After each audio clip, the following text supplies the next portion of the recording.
Hello, all you chill cats and killer kittens. We are back again with Agatha Christie, Murder on the Orient Express, to solve the murder. The murder has happened, and we are playing Antoinette.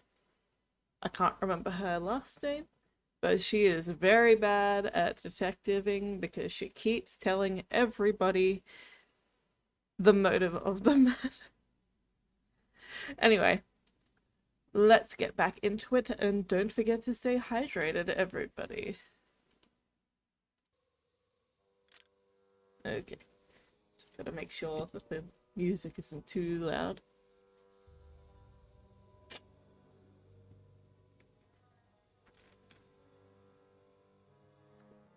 Could probably stand to go up a little bit. Okay, hang on. I just don't want it to be too loud compared to me. Because I'm not a very loud person, I've been told. Alright. That should be okay.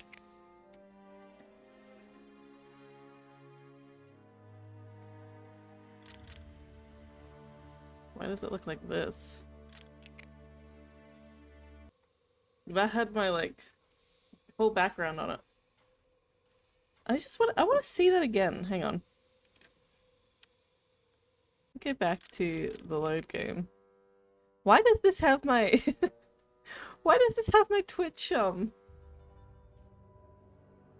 banner on it? Why did that say? Oh, it's because it's supposed to be a full screen game, so it's just captured the screen where the game is supposed to be on the screen, and it's like included part of this in the capture because it's just been like center of the screen because I don't have dual screen.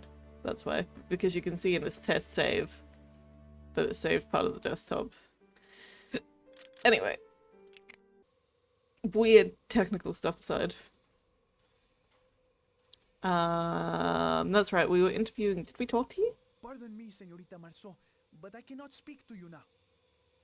How loud are the voices? I took out my headphones for my feedback. Hang on.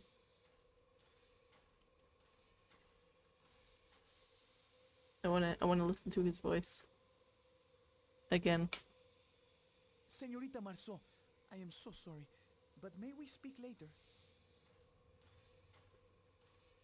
It is pretty quiet, hang on. Let me increase.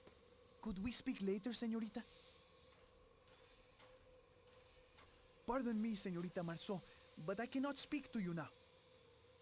Okay. I think that those levels are good now. Let me know if I need to change anything. I'm sure somebody will. I think maybe last time it was a bit quiet because it's quite loud in my ears. So I turned it all right down in OBS.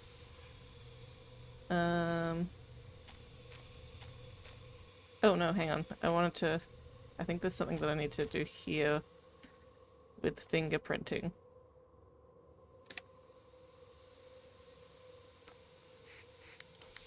I am sorry, mademoiselle. I confess. Okay, apparently not. Quite interesting.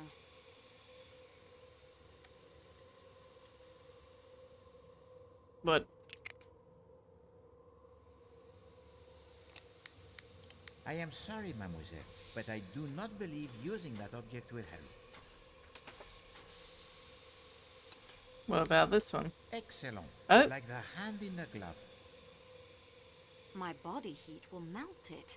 I must find something to pick it up with. what about tongues? Hello? It's not tongues. Tongues! That is most pleasing. A footprint cast. Cool. So we've got that. Can I? Oh no, that's how I get into the train. I don't want to do that. The Can I? cask melted. My body heat turned it back into a shapeless mass of batter. Oh. Whoops. Can I fingerprint from here?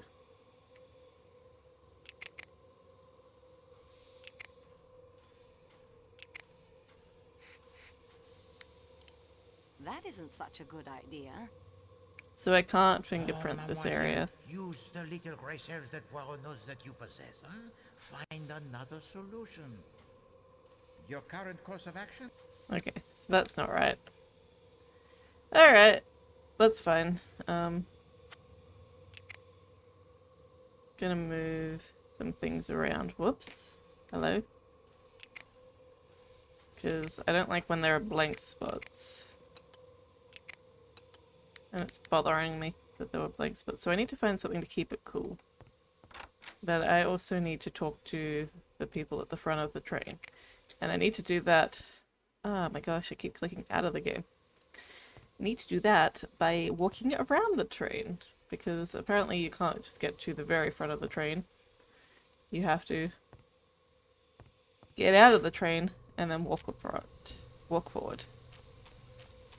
Come on, quick. Fast feet. Hello. I need to interrogate you. I would like to fingerprint you. Or Eğer mecbursan, apparently just that, then.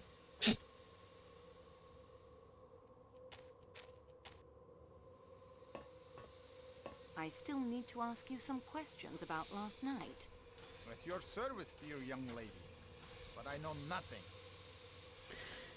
I wish there was a way in the menu, in the sound audio, that you could like increase voice volume above sound effects and music. Did you see anyone leave the train last night? No, but as I have told you, we were busy with the boiler. The pressure must be kept up for the light and heat. Let me just double check something. Au revoir, monsieur. I need to... Options. If I turn down the effects. Resume. Something has occurred to me since I left you. So that's turned down the volume of the voices as well.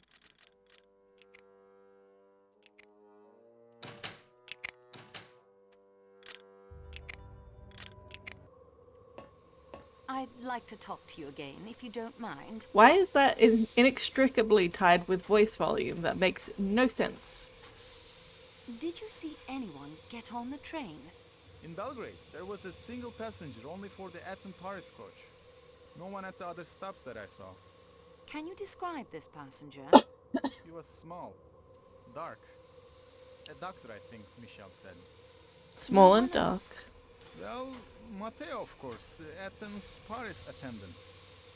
Not to speak ill of the crew, but he was very late getting aboard. We left the station only moments later. Matteo doesn't say that he was late, so, you know. Also, small and dark is the description of the guy that was leaving Mrs. Hubbard's room. I would like to fingerprint you. Anything you require. However, if you are planning to smear that typewriting ribbon on my fingers, it is unnecessary. My fingers are black from coal dust already.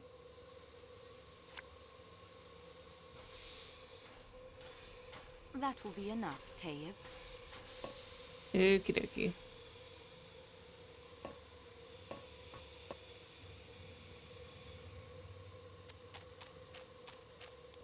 Can I can't transport onto the train.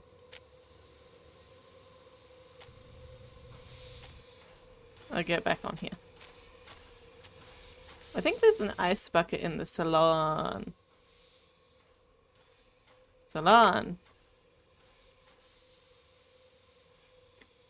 Or maybe the restaurant. Ice bucket? She's standing right there. I must attend to my duties, mademoiselle. Perhaps we can speak later. He's just watched me steal an ice bucket. Okay, now I can pick up the shoe thingy and I can compare it to all the men's shoes. See, I was opening all those cupboards, and Antoinette was like, they're not very interesting about all the shoes, but now I can compare it to the mold. So they are more interesting than you think, Antoinette. You were wrong.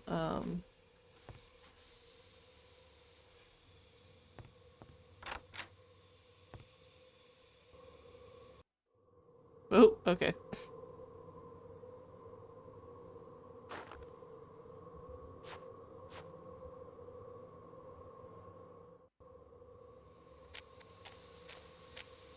As long as you're certain they're not your own footprint. Okay. Oop. Ice bucket there.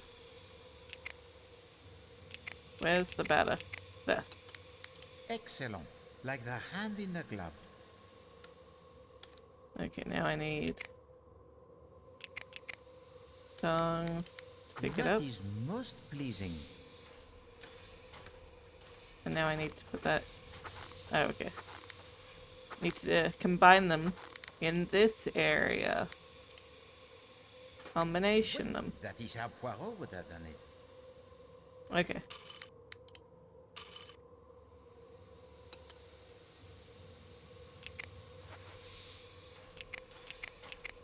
Okay. I won't do that. I was just trying to leave, okay?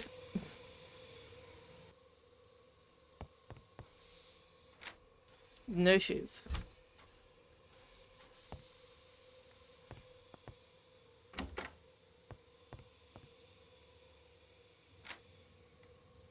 I see nothing remarkable. Not a precise match, I am afraid. Oh my gosh, I just noticed the camera dropped. I've been having difficulties with this. Sorry. Apologies, everybody.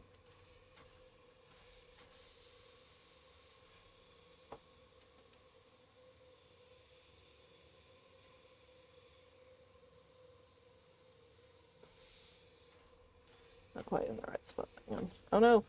The blue tech.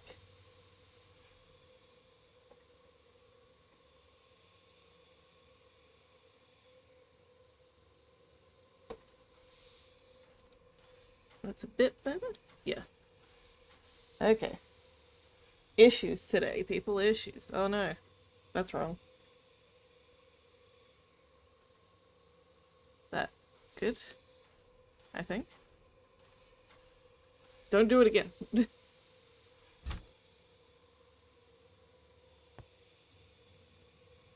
Alright, now we gotta look at all the shoes. It might be too high. That's better.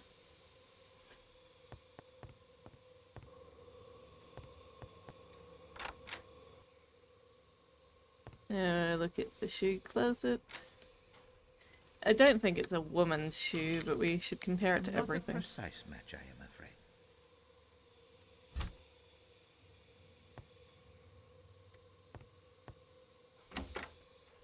We should just compare to all the shoes. Oh, here's a pair of men's shoes. Poirot could see at once that these are the shoes of a man much too small to have made the footprint.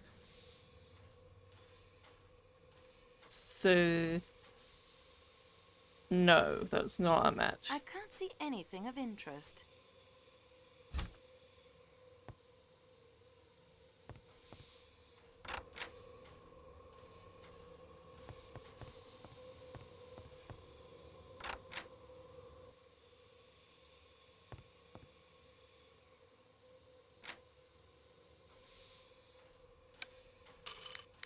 Not a precise match, I am afraid. I suspect that there'll only be one shoe that matches, though, so, you know.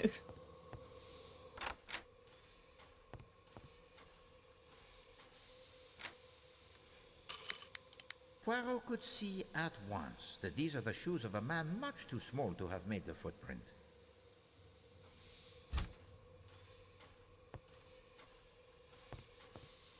The shoes in the cupboard or the shoes in the thingy?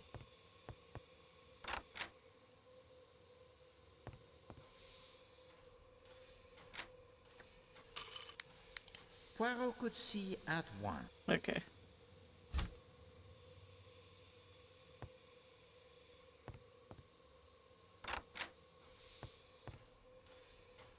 Oh, hang on. Oh no, that's the bathroom, isn't it? I don't need to be in there. There ain't no shoes in the bathtub. Oh, there's a bathroom.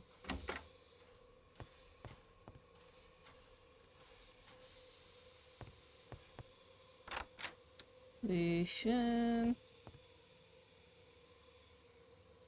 Oh, hang on. That's behind me. They're on the other side here. Shoe? Poirot could see at once that these are the shoes of a man much too small to have made the footprint. So the shoe footprint is really big? I'm confused about what he's saying.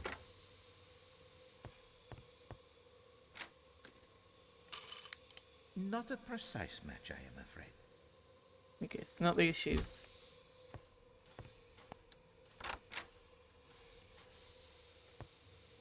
Oh, that's where I just was. Whoops. I keep pressing that because the perspective is weird. I feel like she's in front of that door. Oh gosh. This, like, angle. No shoes here. I think this room is vacant.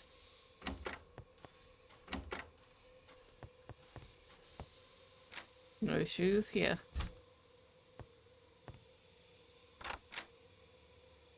Oh, it's because they're both vacant. Klaus? Does Klaus have shoes? Show me Klaus's shoes. Poirot could see at once that these are the shoes of a man much too small to have made the footprint. I wish he didn't say such a confusing sentence about it. Honestly, just say, not a match.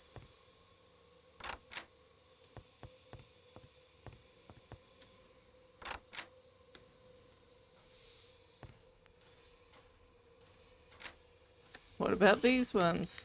Not a precise match, I am afraid.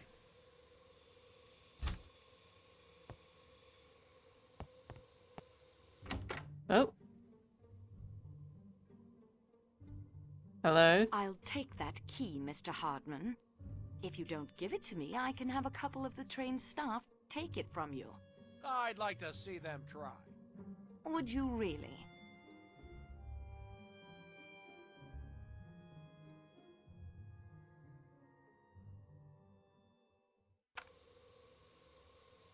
What were you doing going through Michelle's belongings? Your job. You know I'm assisting Monsieur Poirot. Sure. Begin the interrogation. Have we not talked to this guy already? Was he snooping? Was he snooping this whole time? Jeez. What is your profession? I'm a salesman. Typewriting ribbons.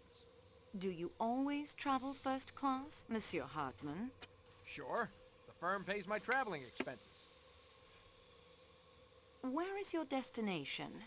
Paris. And from there? New York. What can you tell me about the murder? Nothing at all. That is a pity. What were you doing outside Monsieur Ratchet's window? Okay, there were footprints there. Man's shoe, but not a large one. Size 7, maybe. I followed the tracks, then it looked like whoever made them put on some snowshoes and headed out over that deep snow near the back of the train. May I have your passport, please? It's in my room. 16. Help yourself. I think I did. I would like to take your fingerprints. I guess it's okay.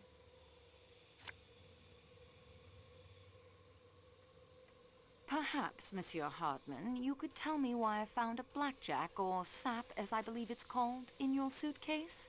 How do you know what it's called? Crime is a hobby of mine. Yeah? Well, why don't you try knitting instead? You people are serious about this investigation, aren't you? Of course. You have heard It of was Monsieur a Poirot. Yeah, murder. I have. I think I better come clean, or I could find myself in a lot of hot water here. Yeah. I would advise you to come clean. Okay, I don't know anything, like I said. But I ought to know something. That's what makes me sore. I ought to. My passport's a bit of a bluff. That's who I really am. Please explain. What? I showed up at the appointed time. Ratchet put me wise to the situation. The threatening letters. Yeah, he showed me 2 of them. So you know something about the murder. You lied to me. Did Monsieur Ratchet seem alarmed by the letters? Pretended not to be, but he was rattled all right. Don't forget to stay hydrated, everybody.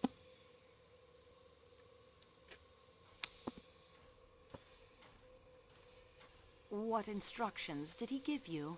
I was to travel by the same train he did to Paris and see that nobody got him. That's the thing. I did travel by the same train, and in spite of me, somebody did get him. I feel sore about that. Doesn't look any too good for me. Okay. Did he have any idea who the letters were from? Well, Ratchet described him to me. What? Sure.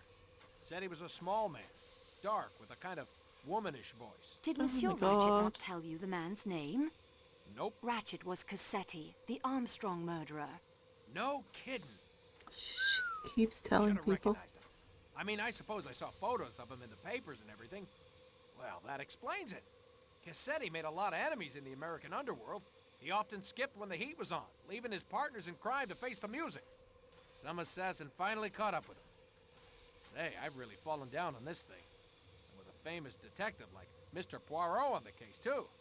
This won't do my rep any good He's with my barely boss, on Mr. the McNeil, case. if it gets back to him. I'm in the same predicament, Monsieur Hartman. Believe me. You are? Well, that's good. I mean, bad for you, but... Say, listen. If we could keep the mess I've made out of this thing between ourselves... I must tell Monsieur Poirot everything. Oh, sure, sure.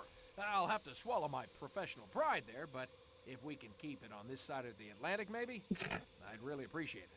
I'll see what I can do.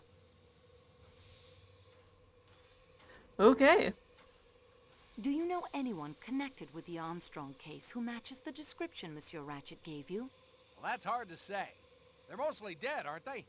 Yes, Mrs. Armstrong, Colonel Armstrong, the nursemaid who threw herself out a window. I remember now. The nursemaid was suspected. Remember. She killed herself even though she was eventually cleared. Are you all right? Yeah, I'm okay. Snow is very bright. So, yeah, that nursemaid was a foreigner, I think. Maybe she had some foreign relations or something. But that wasn't the first time Cassetti had run that kidnapping stunt. I bet there are lots of people had it in for him.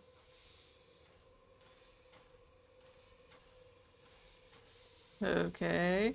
Please tell me your movements after dinner last night. I played some cards with that Italian guy at the front on the coach.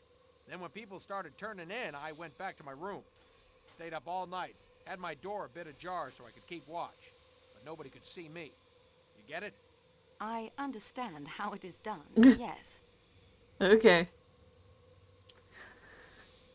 So, from my understanding, this guy was hired sort of to help, like, to pose as a traveling salesman, to sort of be a protection for Mr. Ratchet, and obviously failed. Could you see the attendant from that position? Sure. He sits on that little seat right past my room. Can you describe his movements? Let's see. He answered a couple of bells after the snow stopped us. Went back into the rear coach for 10 minutes or so. Then there was a bell ringing like mad, and he came running back. I got a bit nervous over that, but it was just that talkative American dame raising hell about something or other. Bit later, he headed off to make somebody's bed up. Then he settled in. Did you see anyone moving up and down the passage? Nope. The passage. The passage. Jeez. Is there anyone on the train who can confirm your identity? My credentials are taped to the bottom of the table in my compartment along with my real passport. I'm sure you can find them. Okay. Do you smoke, Monsieur Hartman? Sure. I've got some cigarettes in my room. Come on by this evening after things quiet down. I can be far more entertaining than that mouse of a woman in your room. No, thank you. That will do for now, Monsieur Hartman. Jeez Louise. Alright, we still need to do this. Poirot could see at once that these are the shoes of a man much too small to have made the footprint. Just say it's not a match. Jeez. Alright, let's continue. Oh, it's vacant, so there's not going to be any shoes in it. But I'll just double check just in case.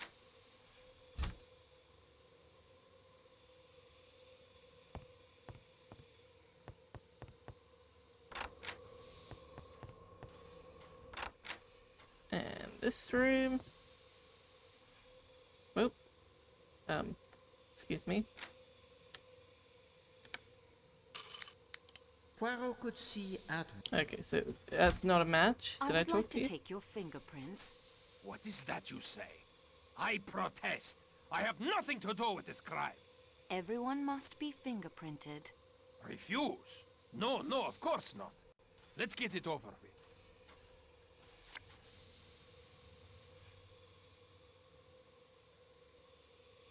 I don't think he's in the mood. Okay.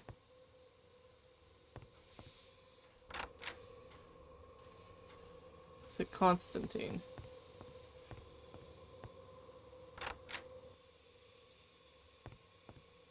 Was this room vacant? I think it was. My bad.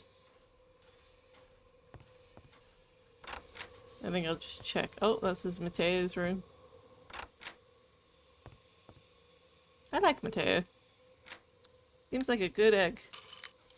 Poirot could see at And his shoes are not the right size.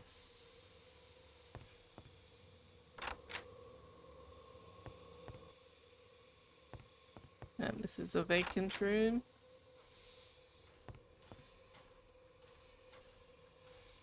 And nothing's in there.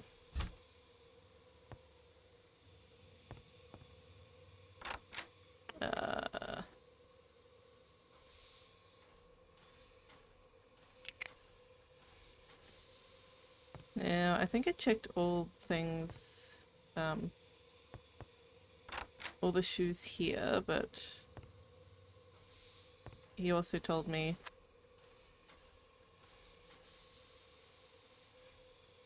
to take the real information that was taped underneath. Aha! He's a private investigator. I'll put this into my scrapbook so I can take a closer look at it later. Yeah, I definitely already checked his shoes. Poirot could see Okay. Let's have a look. Front side of an official ID badge.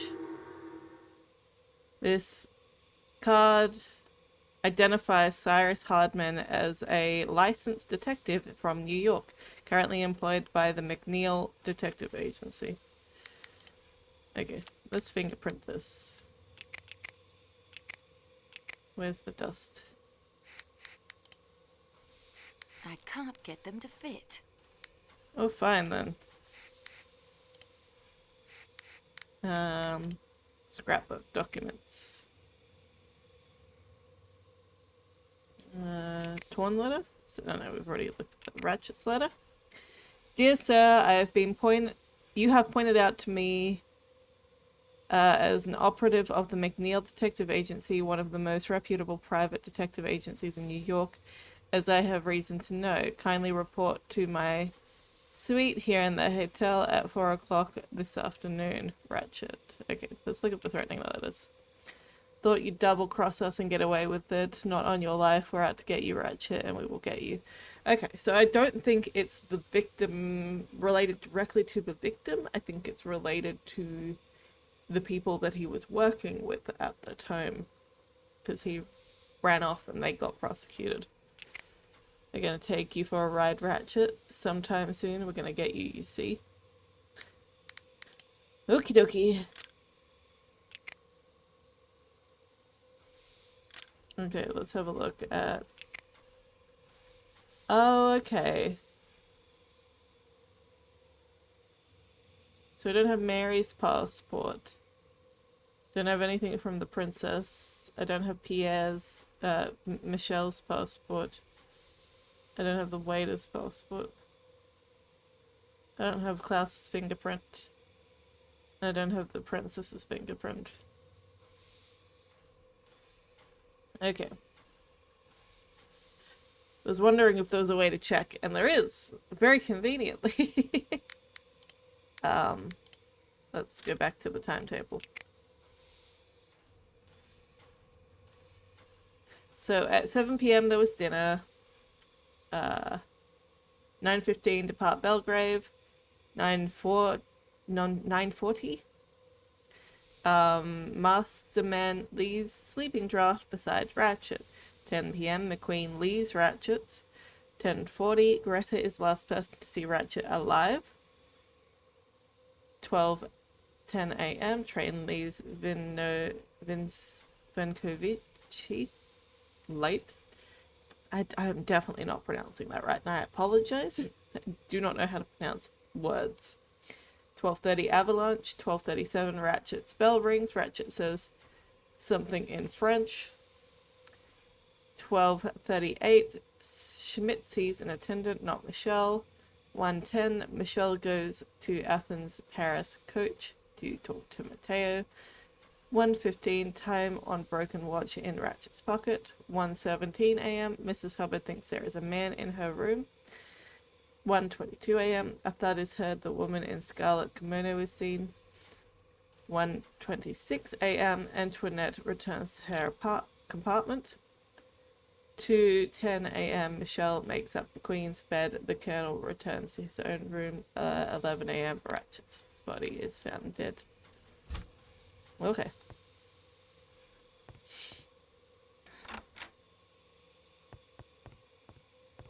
Okay, so I need to find a way to get her fingerprint and stuff.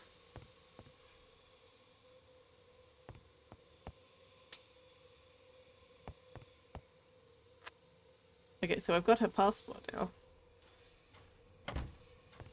The bracelet is worthless, mademoiselle. It is copper only.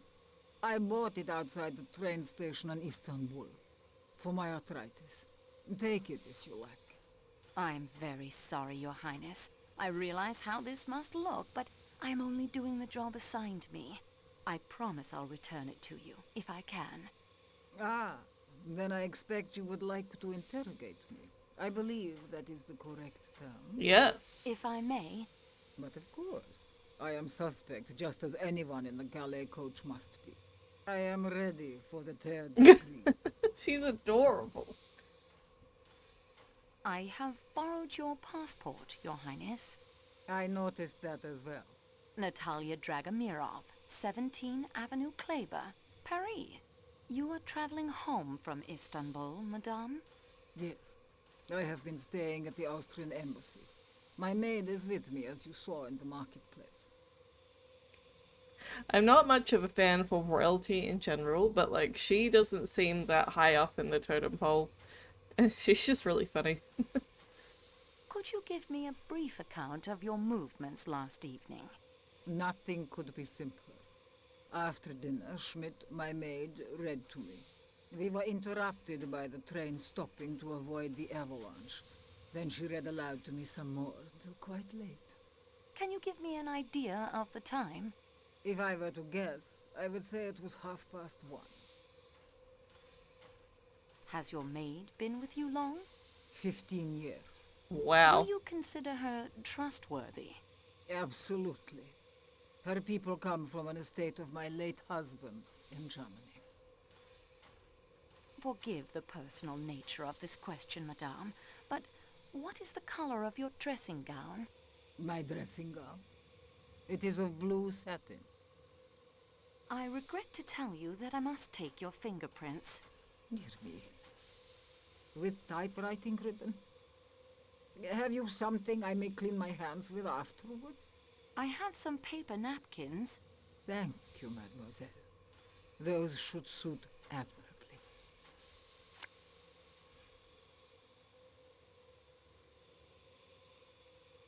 You have been in America, I presume, madame?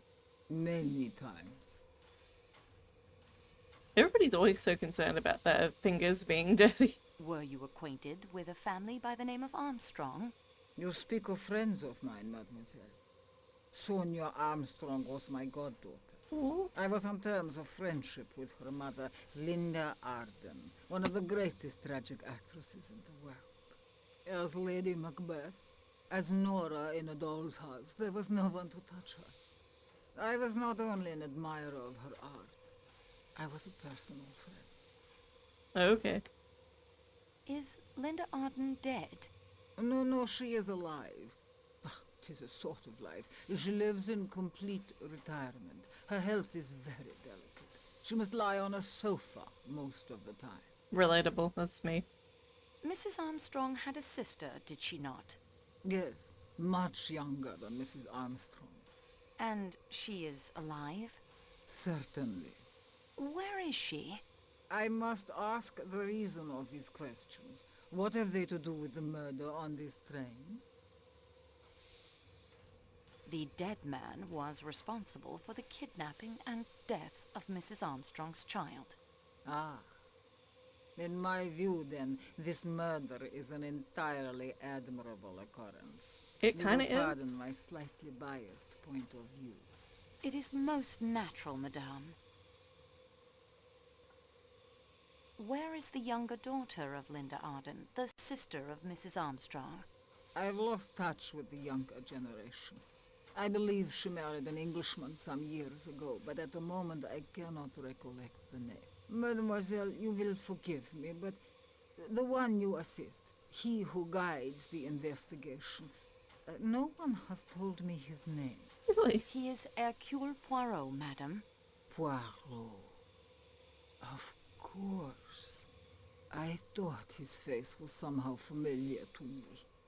Poirot on this train. It is destiny. Okay. Cassetti, that monster, on this very train, and Poirot as well. Oh, we are but puppets of destiny. Certainly. Alright.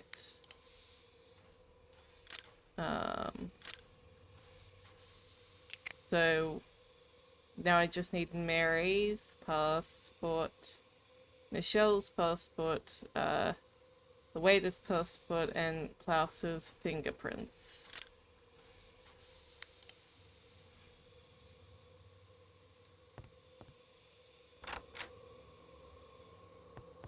I should talk to Michelle and ask him where his passport is. Oh wait, that's not Michelle. I hope the Oh, investigation no, it is. will be concluded. How do I get Michelle's passport? Where's your passport, dude? Which room is yours? So that's the bathroom. Lucian. Fireman. Vacant. Vacant. Vacant. I was missing something from Lucian. What am I missing from Lucian? His passport. Is it not in his room? Oh. I just failed to pick it up.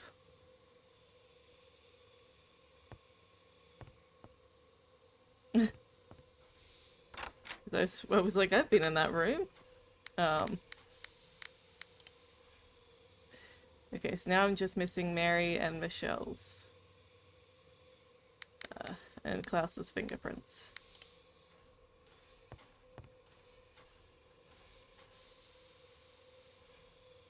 Michelle, this is your room.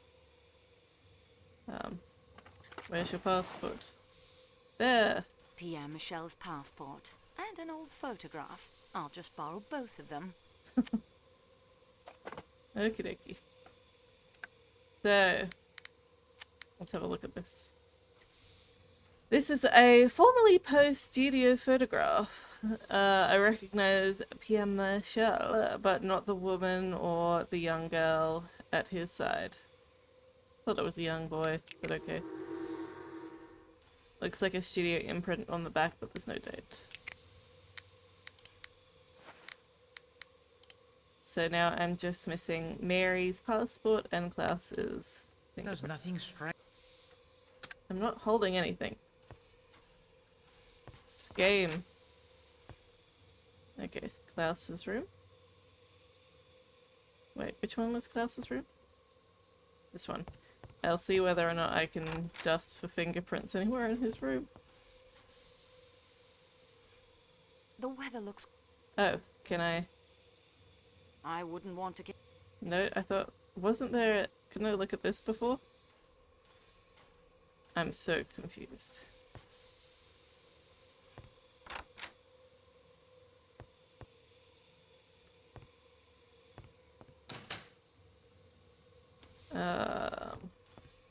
I need to find Mary's room.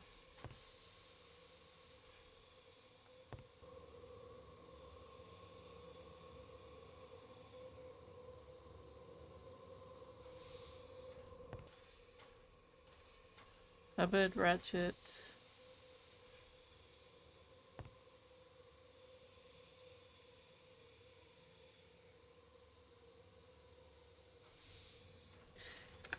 What was Mary's last name?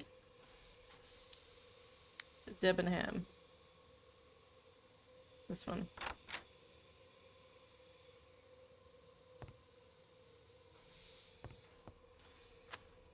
There we go.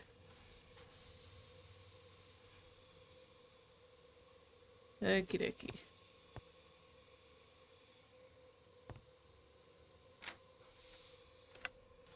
I have not done all the shoe things yet.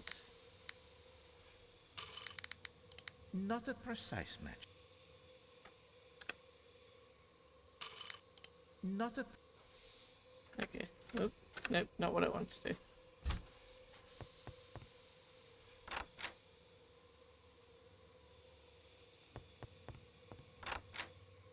Gotta check the shoes, gotta check them well. Poirot could see... Okay, not that one.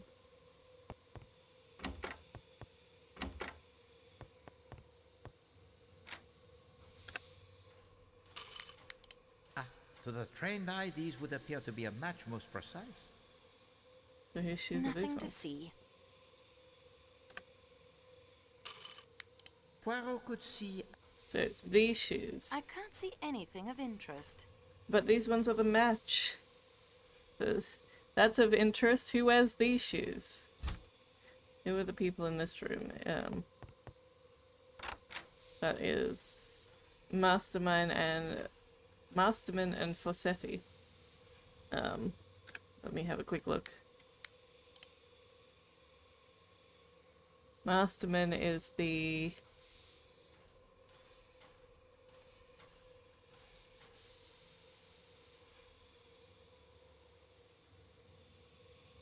Masterman isn't even on this list, is he?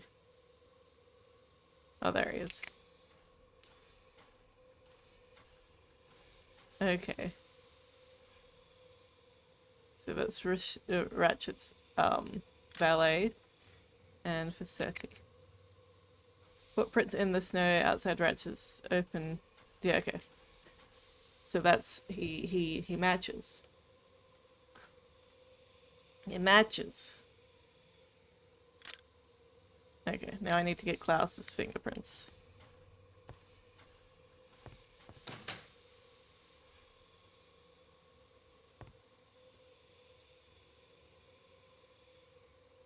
Is it you? Are you the salesman?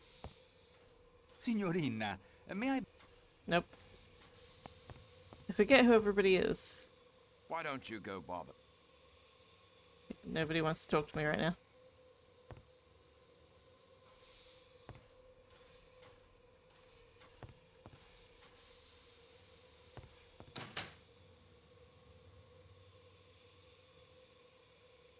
Oh yeah, this is the restaurant car. Of course, to see the chef.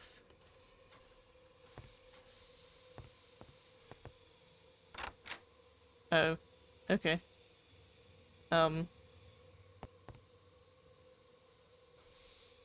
Such a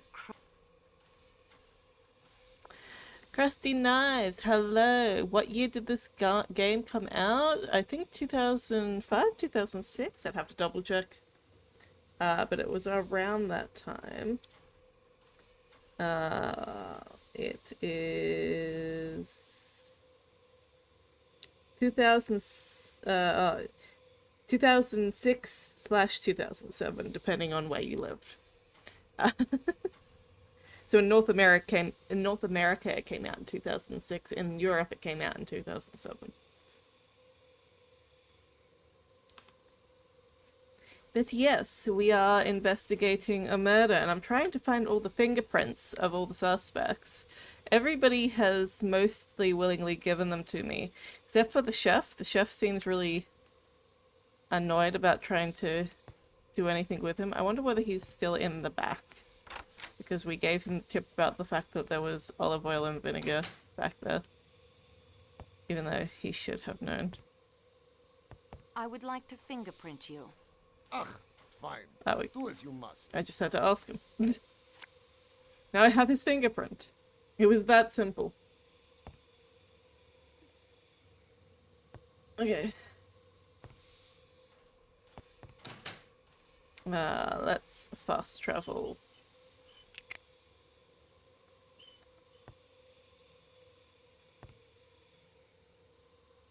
Poirot! We get to speak to the detective. Ah, you return. Is there more to report to me, mademoiselle? And that is everything I have discovered so far. We progress, mademoiselle. Now, let us see what we can learn.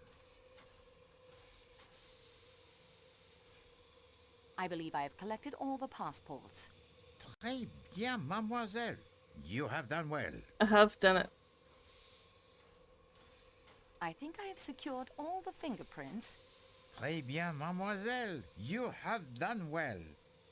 Are you a detective or just a curious passenger in the game? We are a woman who works for the train company. So she's an employee who has a deep fascination with true crime and is a huge fan of Poirot. Poirot apparently strained his ankle, so we have to do all the legwork for him.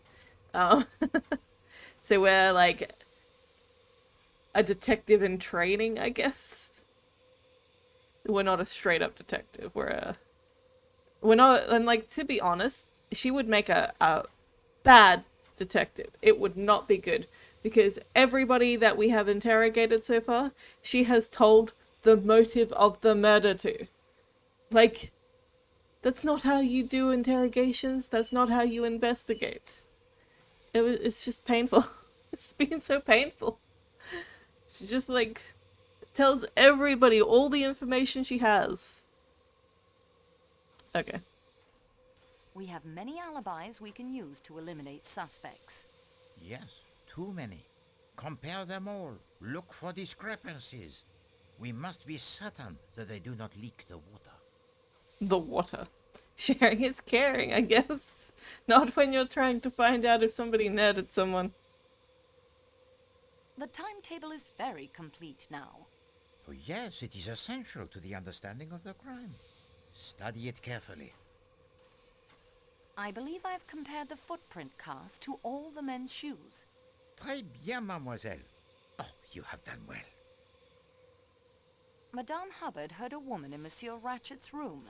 Wait, and about the time you heard the noise and saw the woman in the scarlet kimono. So, does a woman speak to Monsieur Ratchet, murder him, drop a handkerchief with the letter H, then scurry off down the corridor in a scarlet kimono? Or does Madame Hubbard hallucinate a woman's voice as well as the man in her room? I mean, she didn't hallucinate the man in her room, so... Both Madame Hubbard and Mademoiselle Olsen confirmed the connecting door was locked. An attendant's pass key opens even connecting doors, I think, so I am not so baffled by that locked door. Colonel Arbuthnot saw the attendant and thinks he caught the scent of a woman. That's such a weird thing that he said. You have found a romantic streak I would not have suspected one so stolid to possess. Yeah, the way that he talked about it was so weird. He didn't see the woman, but he smelled her. Colonel Arbuthnot saw Monsieur Hardman watching the corridor from his room. Monsieur Hardman's door opens to the right, so unfortunately he could see little of the corridor. but he would have seen if anyone entered the Calais coach from the Athens-Paris coach. The stiletto I found in the hut must be the murder weapon. That would seem to be the obvious conclusion. No, it is the weapon of the underworld assassin, to be sure. And with fingerprints which match no one's aboard this train. Hardman's actions were very suspicious. And the key he discovers in Michel's clothing that opens the door to the security room in the baggage car is suspicious as well. Oh yeah, I should go open that baggage car. Princess Dragomirov was Sonia Armstrong's godmother. Oui, it is coincidence, or something more. Merci, mademoiselle. Unfortunately, the report it is not yet complete. We are now armed with much more additional knowledge than before. Continue the investigation, and do not be afraid to go over the ground you have already covered. Oh yeah, I've done that a couple times.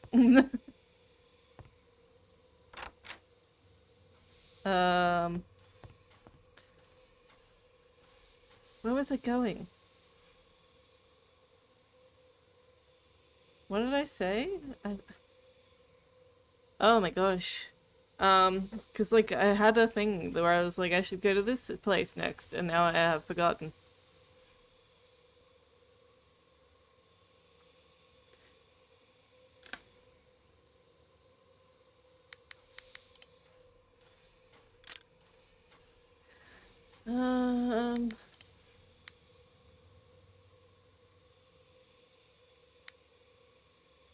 These prints don't match. Oh, okay.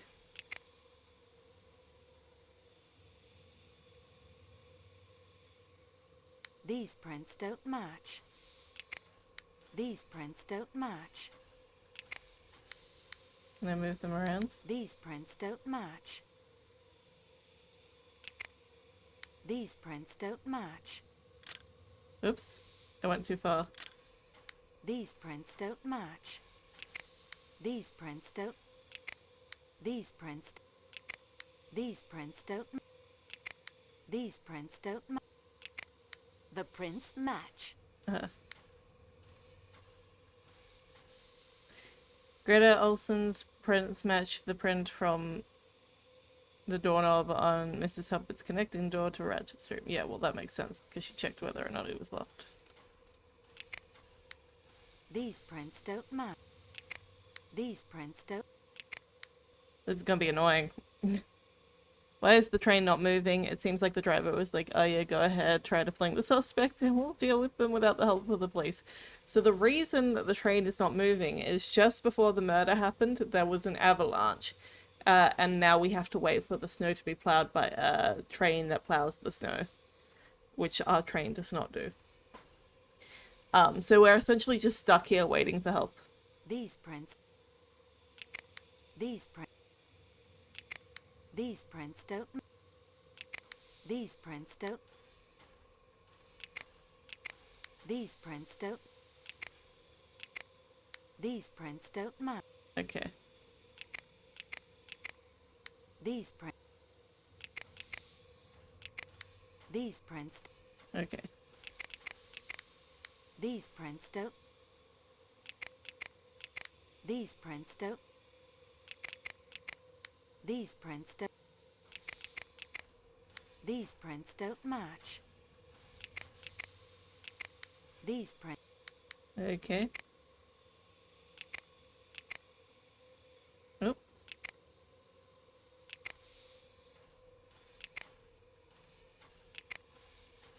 These prints don't match. These prints don't. These prints don't.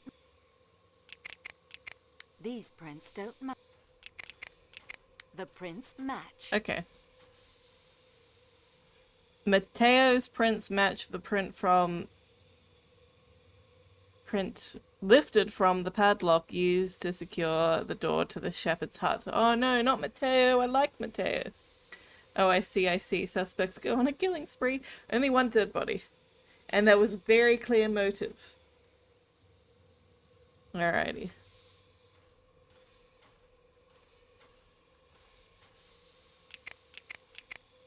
These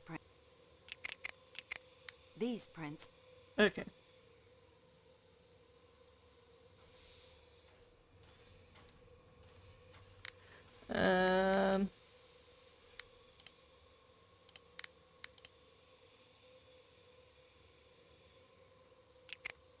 So is it now in the file?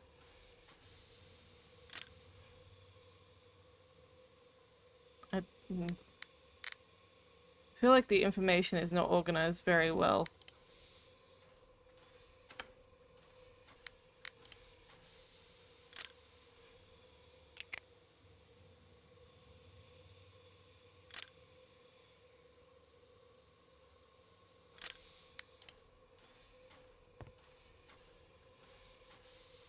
I don't remember what I was going to go do though.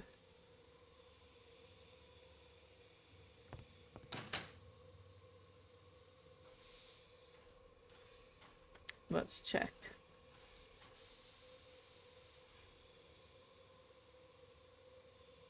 Oh yeah, no, because we got... That's right. Baggage cart. Because we have the key to the back thing. I remember now. Do you remember? Okay. Aha! The key fit perfectly. Cool, cool, cool. Well, what do we have here? Open it. Can we open it? Well, what do we have here? It's a big box. Why won't you just open it and see what's inside the big box? Excuse me. I'm gonna have to cough.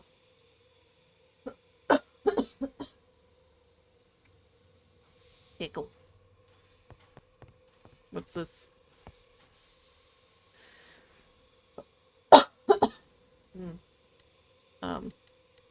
Oh geez, I don't know the code. It's locked fast.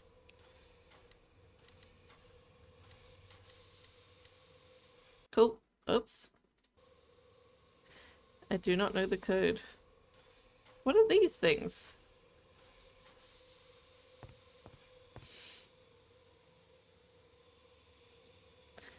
Can I...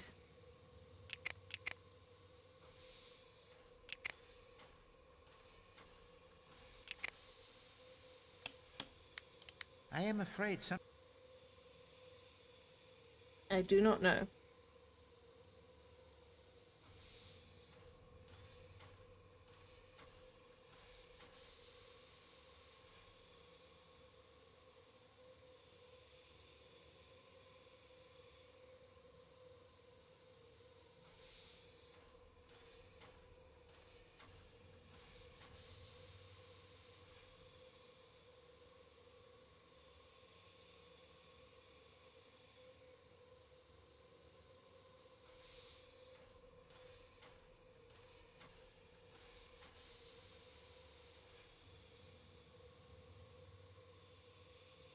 Oh. I need to get fingerprints from it. Does nothing strike... Oh, Mama. From where? It says get fingerprints from the crate.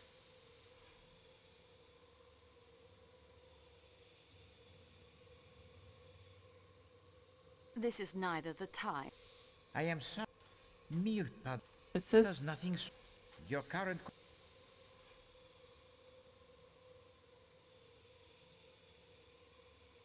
Oh, this is obviously not the crate that I get the fingerprints from.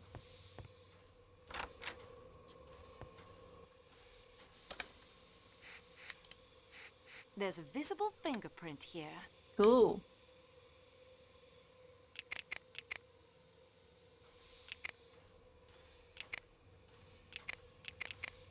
I must be blind. Where is the tape? Where is the sticky tape? Where is the sticky tape? There. I am blind. I obtained a clear print and have filed it.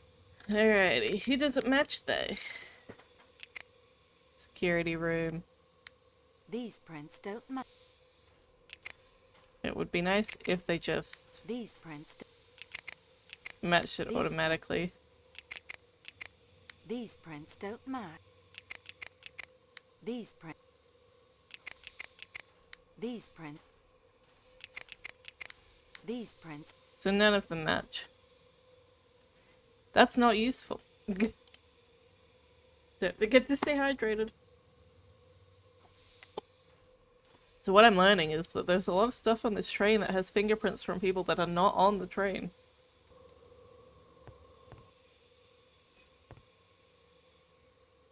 These items do not belong to any of the parts.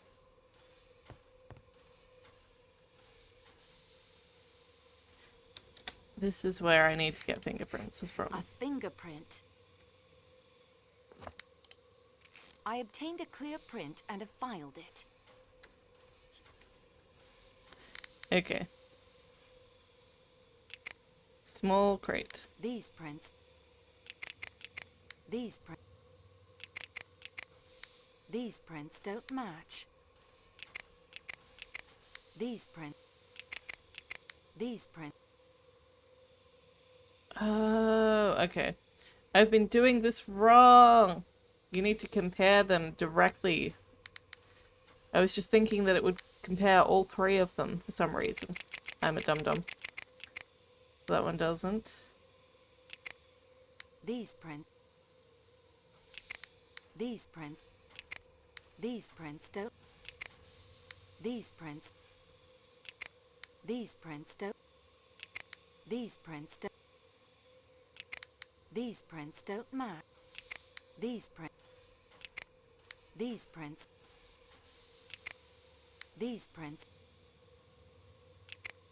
These prints don't. These prints don't match. These prints. These prints. Oh, is it Antonia? The prints match. Oh, okay, so I've been doing this all wrong. So they are supposed to look like it. Okay. So this is Antonio. So Antonio took something from this luggage. Okay. Let's try the doorknob. We've got to find one that looks like this.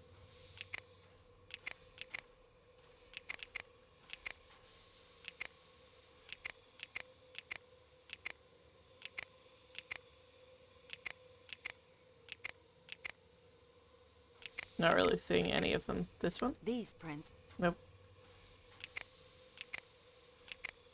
This one? These prints. This one? These prints don't match.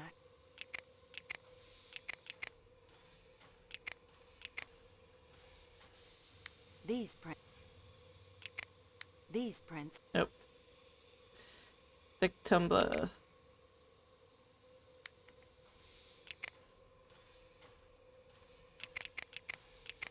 The prints match. That makes sense because Masterman made the sleeping draft in the thick tumbler for Ratchet. Broken snowshoes.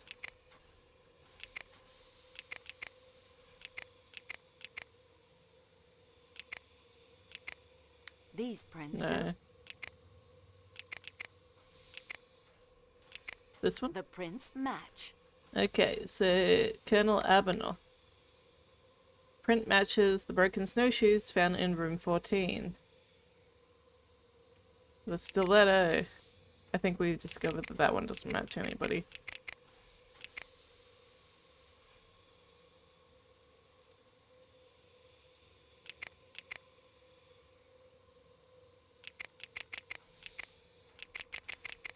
Yeah.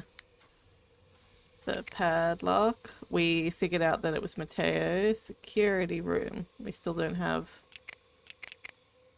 that one. It's not that.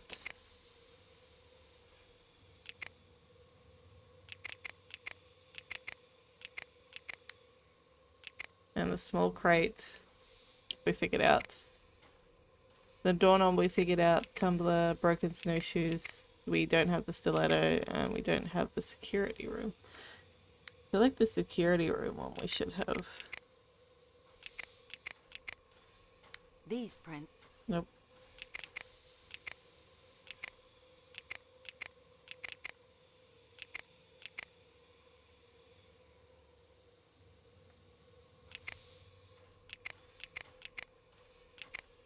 The prints match. Okay, so it's Michelle's. Okay. I figured out how the print matching system works.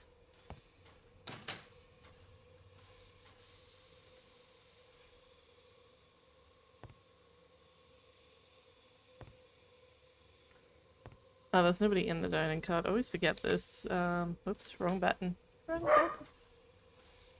I want to go to the couch. Because I feel like there's things in rooms that I'm missing. It's Whoops. locked fast. Do I have a key for this?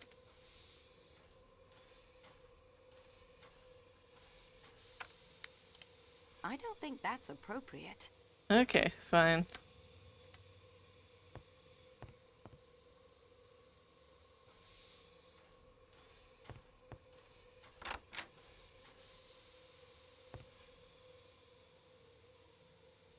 I'm sorry, miss. I'm quite tired due to my lack of sleep. I'm not up to more conversation at the moment. Okay, fair enough.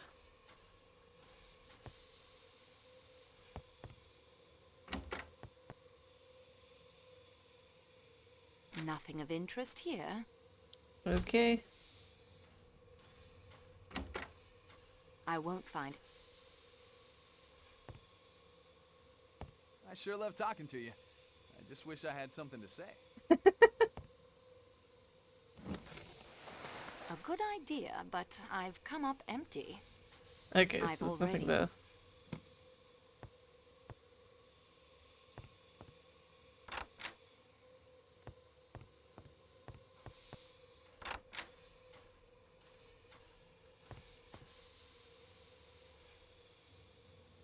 I can tell you are perplexed, Fräulein, but I have told you all I know. Okay. Nothing else to see in there. I won't find anything else in there. Okay.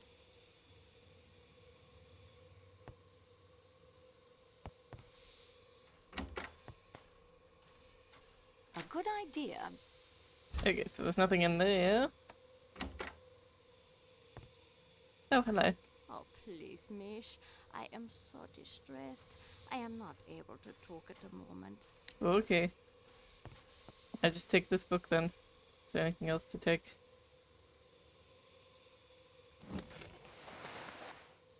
Regardez, mademoiselle. I've already... Is this... Okay. I don't need... Oh, please. Okay. Let's have a look at the things. Postcard from America, Coney Island to be precise.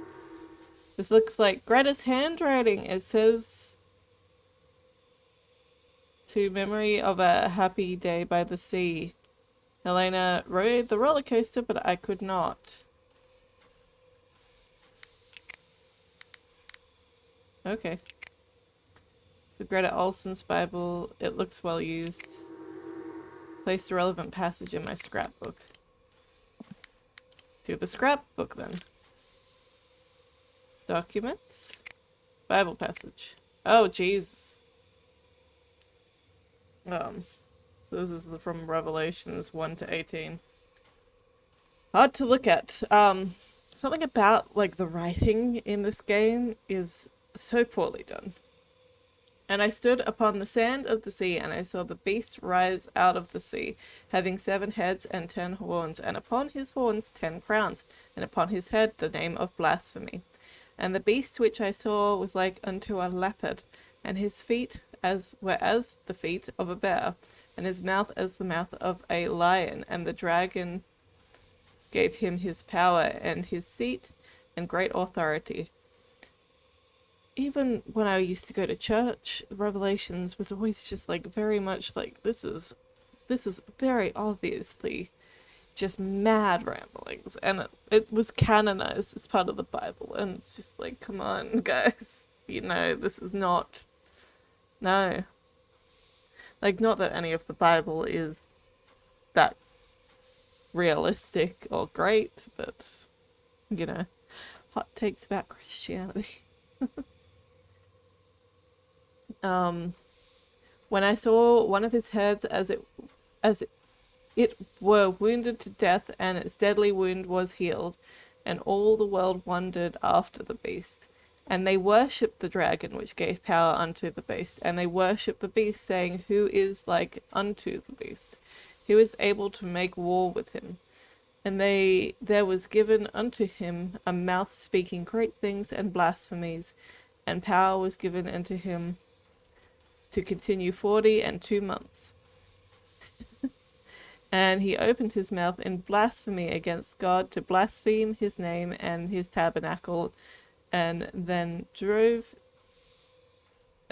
that drove in heaven, that dwell in heaven, and them that dwell in heaven. Sorry. Apologies. The text is hard to read. And it was given unto him to make war with the saints and to overcome them. And the power was given him over all kindred and tongues and nations. And all that dwell upon the earth shall worship him, whose names are not written in the book of life of the Lamb slain from the foundations of the world. If any man have an ear, let him hear. He that leadeth into captivity shall go into captivity. He that killeth with the sword must be killed with the sword. Here is the patience and the faith of saints. And I beheld another beast coming up out of the earth, and he had 2 horns like a lamb, and he spake like a dragon, as a dragon, and he exerciseth all the power of the first beast before him, and causeth the earth and them which dwell therein to worship the first beast, whose deadly wound was healed. And he doth great wonder, so that he maketh fire come down from heaven unto the earth in the sign of men, and deceiveth them that dwell on the earth by the means of those miracles which he had power to do in the sight of the beast, saying to them that dwell on the earth that they should make an image of the beast, which had the wound by a sword and did live. A lot of references to wounds by the sword and dying by the sword. And he had power to give life unto the image of the beast, that the image of the beast should both speak and cause that as many as would not worship the image of the beast should be killed. And he causeth all, both small and great, rich and poor, free and bond. Cool. Reference to slavery.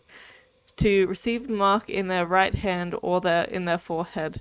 And no man might buy or sell save he that had the mark or the name of the beast or the number of his name. Here is the wisdom. Let him that hath understanding count the number of the beast, for it is the number of man, and his number is 666.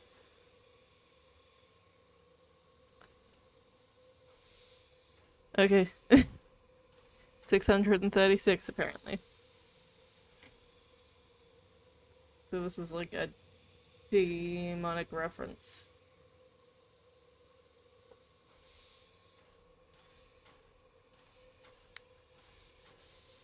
That was painful. All the talk wears me. Okay, so we can't talk to her still.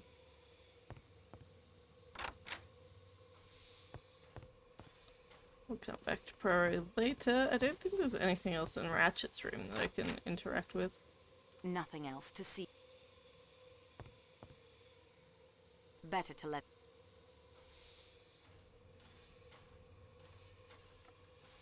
Is there anything that I can fingerprint in here? Your current... You presume... I won't do... I am sorry, my... Okay, so nothing to fingerprint in here. Oh yeah, that's right, he has no shoes. I won't find any... Okay.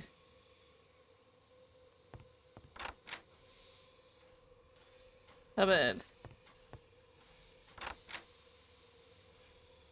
Nothing else.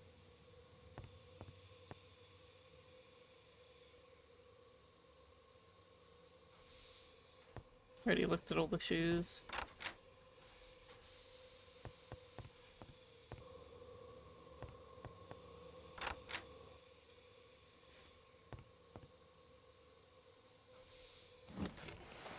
Nothing of interest here. Okay. I won't find.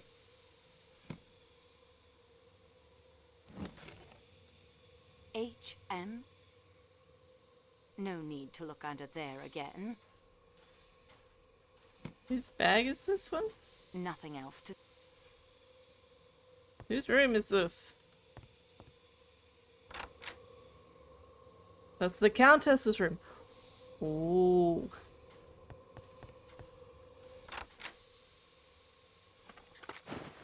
Nothing of interest. I won't find. Okay.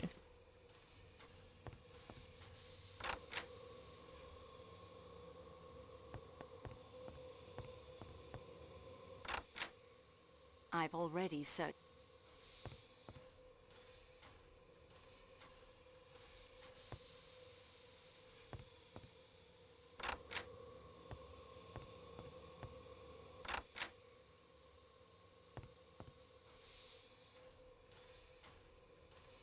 Nothing else.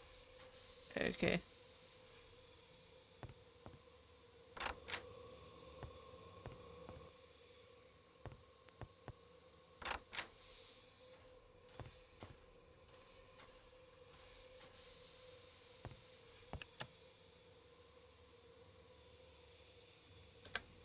Can I put it back? The typewriter? This is not. Okay. I won't. Alright. This is getting a lot of nothingness. Let me just look up.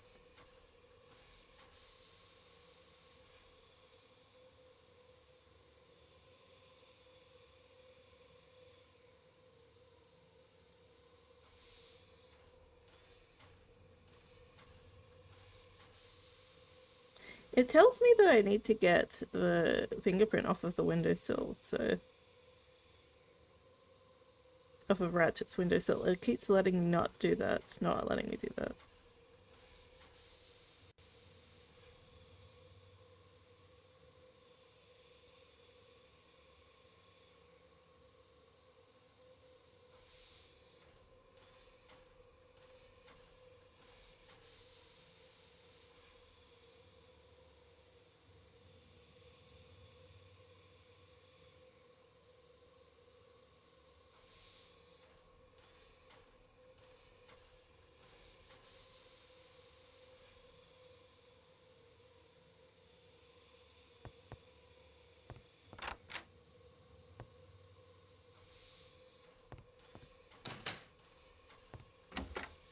Oops, that's the bathroom.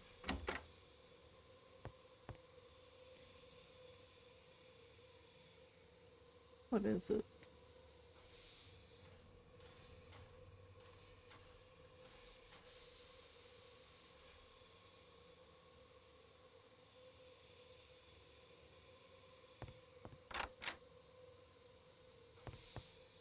Whoops, wrong button. Aha. This is because I remember seeing a thing that I could fingerprint here. There's a visible fingerprint here. Apparently there's something else I can fingerprint in this room. I obtained a clear... Oh.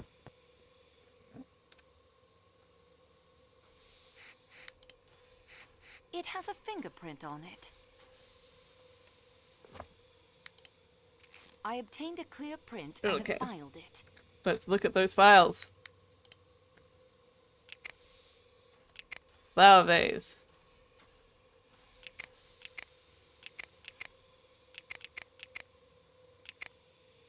The prints match. Okay. So that's Mary's. Mary's seeming awfully suspicious. And the handle.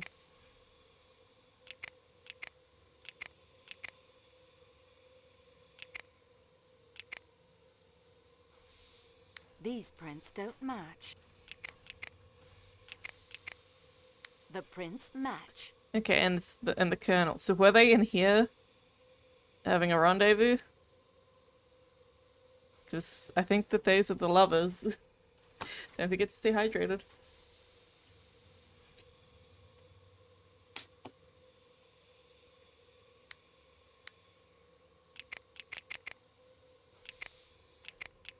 So yeah, the only thing that Stiletto doesn't have a match. Okay. Okie dokie.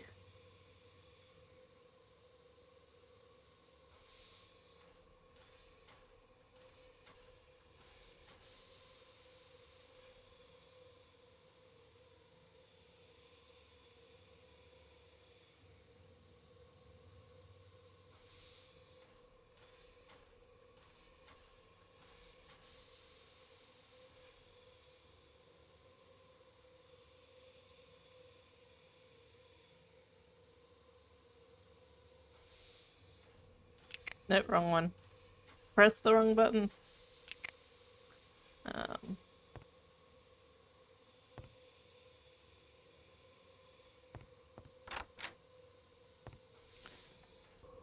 Okay. Let me see whether I can just get it with sticky tape. This is neither the... That isn't going...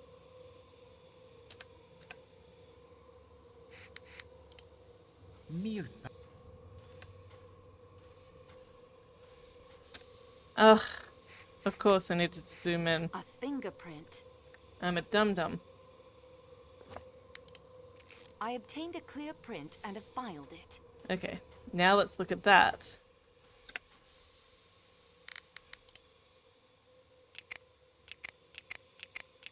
Windowsill.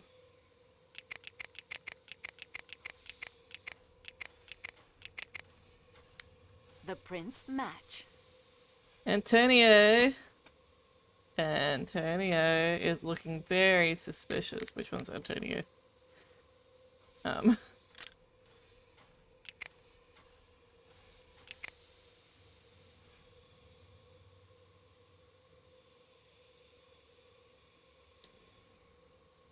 Yeah, so he's the car salesman.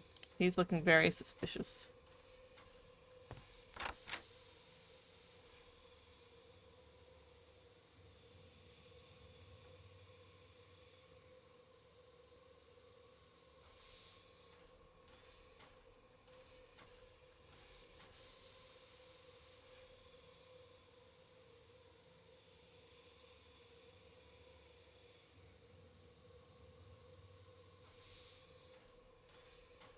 Ah. Okay. See, sometimes walkthroughs oops. Yeah, I didn't mean to talk to you. I was just trying to walk past. Sometimes walkthroughs are handy because they give you information that... Oh my. Oh my gosh. What is all this for? There was somebody living in here. It's a makeshift bed, but who could possibly be using it? Crime et punition. Géographie européenne. Introduction à la science. Interesting selection. Can I fingerprint? Oops. There's a visible fingerprint here. Aha! I obtained a... It looks like someone had a meal here recently. It looks like It's a makeshift... I'd better put the lid back on for appearances. Alright, let's match that fingerprint. I am so curious about who has been living... Oh, it's such a tiny fingerprint. It must be a child. I don't think it's anybody on... These prints don't... I don't think it's anybody's. These prints... Yeah, because Hector has the smallest fingerprints, I think. These prints... Yeah, okay. Okay, so that doesn't match.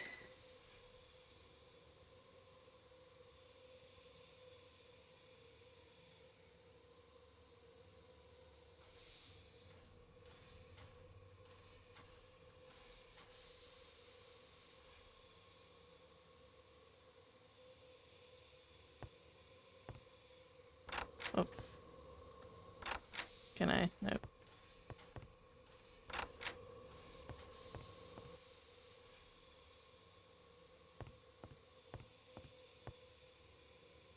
These items do not belong to any of the passengers. I will not compromise the train company's reputation. This contains no... Okay. This is the empty crate. There's a visible... I obtained a clear... Okay. I think that's the last of the fingerprints. Oh, this is... The prints match. Yeah, Antonio is very suspicious right now. He's got a lot of fingerprints matching. Well, let's go talk to Poirot.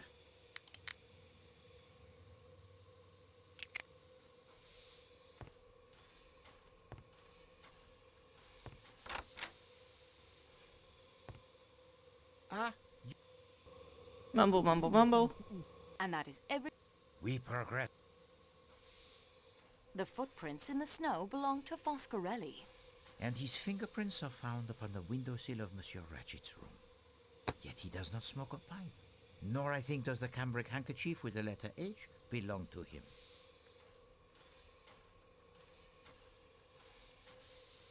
Also, the CMH handkerchief. We have not one, but 2 additional attendants' uniforms. 2 uniforms, 2 knives, possibly 2 murderers, one right-handed and one left? Can they have had the same plan, to sneak about disguised as attendants, in order to murder Monsieur Ratchet in his sleep? What a moment that must have been, as they encounter one another over the body. It is like a scene from a Marx Brothers movie, that. Jesus. Someone was hiding in Ratchet's crate. A valuable statue is stolen. And then the thief decides to do what? What, masquerade as the statue? To escape detection? The missing statue is another motive for murder. Why not? We have the possible revenge from the Armstrong kidnapping, a possible assassin from Ratchet's Underworld past. So why not a thief who kills Ratchet to cover up his crime? If we find 9 more motives for the murder and 10 more knives, we at least will have explained all those stab wounds. The books in Ratchet's crate were all references of use to the murderer. Explain, mademoiselle. Géographie Européenne would be helpful in following the route of the train and choosing the best spot for murder. Introduction à la science could give information about sleeping drafts. And Crime and Punition by Dostoevsky? Was the guilty conscience of the killer haunting him as it did the unfortunate Raskolnikov? Mateo's fingerprints are on the padlock from the door of the hut. That padlock interests me. Why would Mateo have a key to a shepherd's hut in the middle of the mountains, near the spot where he would have no idea the train would be stopped by an avalanche? Monsieur Poirot, you don't think the avalanche was caused deliberately? No, mademoiselle, I do not. There are enough fantastic elements to this crime already, without introducing the saboteurs. But then how could his fingerprints come to be on that hut? Maybe he just hangs They out there. were not on the hut, but on the padlock. Further investigation appears necessary on this point. The padlock was taken when Mateo's ham radio equipment was sabotaged. Someone has gone to great trouble, it seems, to direct suspicion upon this young man. Oh, good. I love Yet Mateo. how can he have reached the Calais coach unobserved? Merci, mademoiselle. Unfortunately, the report it is not yet complete. I do We like... are now armed with much more additional knowledge than before. Continue the investigation, and do not be afraid to go over the ground you have already covered. I like Mateo, and I would hate to think that he was involved. Anybody else is fine. Mateo, though, I like. And I think that he should deserve to be innocent in this game. Alright. I have no idea what else to do, though.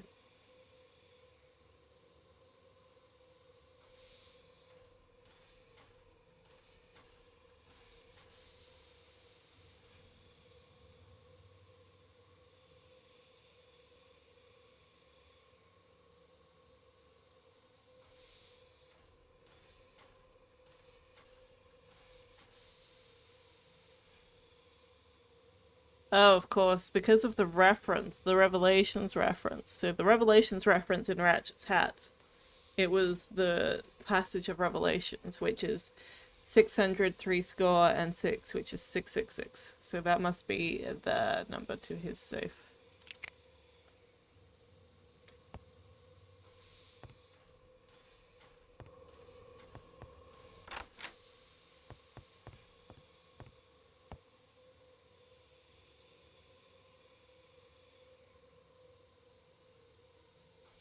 But how do I do the safe? It's like so... Left 2 6. This way left.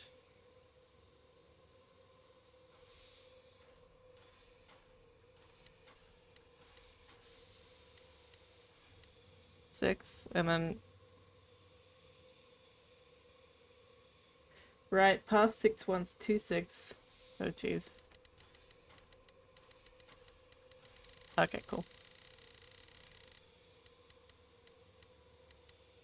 Past 6 once 2 6 again.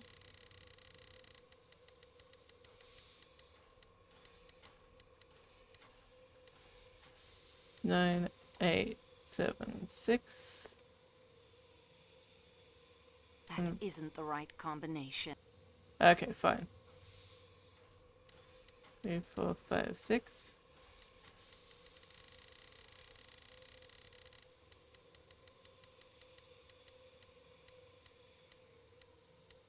Nine, 8, 7, 6. That isn't the right combination. I'll have to start over. 6, 6, 6. So, wait.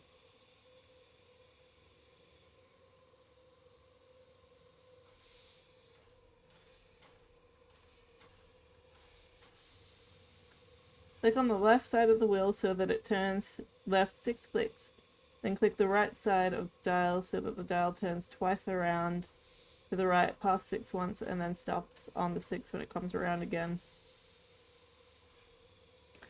Then turn on the left side of the dial so that it turns a full turn around to the left back to 6. Okay. 1, 2, 3, 4, 5, 6.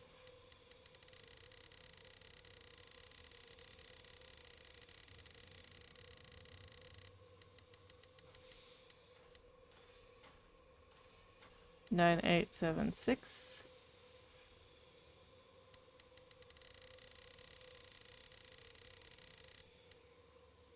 I think I heard a click. Okay, so that worked that time. It's open. I'll put this into my scrap. Okay. I'll look at it now, actually. Documents. Ratchet's confession. Oh, jeez. Here we go.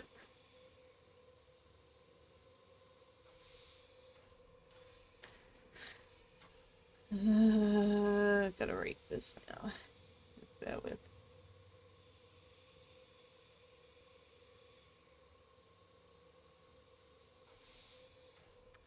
Okay.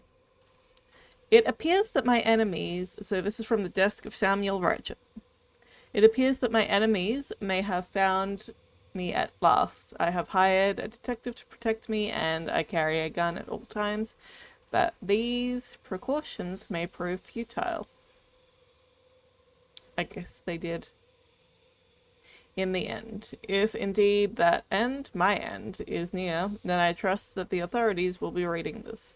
It is my final wish that this letter be conveyed to a priest of the Holy Roman Catholic Church at the earliest opportunity, so that he may read my confession and absolve me of my sins. I'm not sure that a confession works when you're already dead. Oh, lipstick's being all weird and clumpy. Father, forgive me, for I have sinned. I am solely responsible for the death of the child Daisy Armstrong. I killed her at the Perkinson farmhouse, after the Perkinson brothers balked at doing the job. I never knew that I strangled her and then buried her in the quicklime in the woods behind their farmhouse. Quicklime works swiftly, as I had occasion to notice in the past. Still, there was apparently enough remaining almost 2 weeks later that police were able to find the grave. The Perkinsons were innocent of her murder, if not her kidnapping.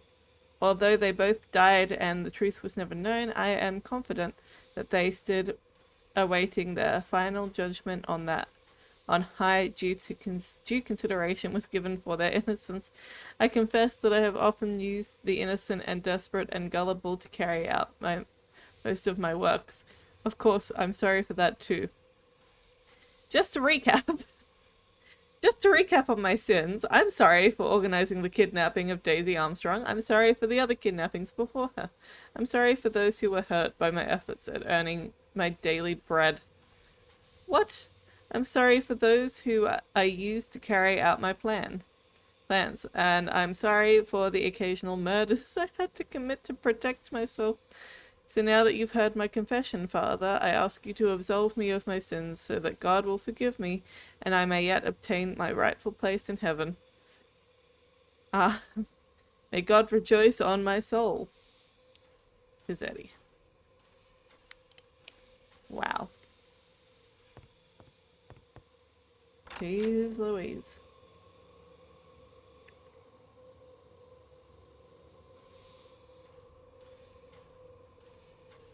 Okay. Whoops. Did I have any fingerprints left, or did I get them all? Wait. Yeah, that's the stiletto. Books! Oh yeah, no, I couldn't find any for the books either. Okay, that's fine. Alright, let's tell what we found to Poirot.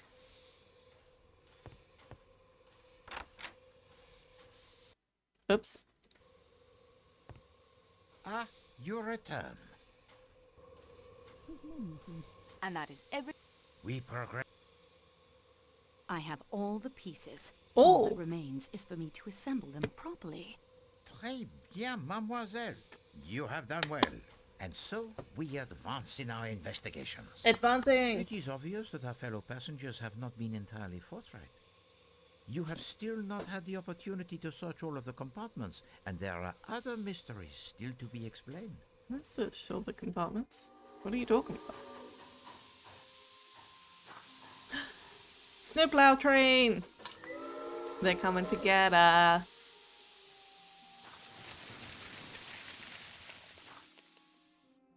Part 3. Hercule Poirot sits back Those and whistles thinks. mean a train with a snowplow has arrived from Broad. We should be on our way again in a very few hours. Can you see any clear path to the solution of the mystery, Monsieur Poirot? There is a path, certainement. How clear it is as yet I cannot say. And you? Have you no theories? So many clues, so many theories. You have hammered the nail on its head, mademoiselle. There are far too many clues, too many theories. Please, to recommence the investigation, tout de suite.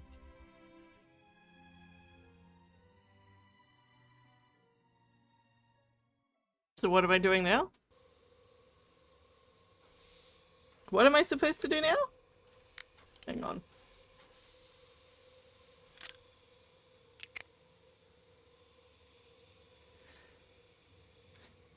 Search the train for evidence that the suspects might be lying about their past. Question the suspects on their past, see if anyone has a hidden motive or agenda. Use the ham radio. I have a ham radio. To find out information about the suspects. Find the rightful owner of the monogrammed handkerchief. I think it's Mrs. Hubbard. I'm going to talk to her first because she lied about her handkerchief. Does it belong to the Count? Oh, she's gone. Never mind. Gotta see whether the nurse is in. No, she's gone too. Is anybody in the...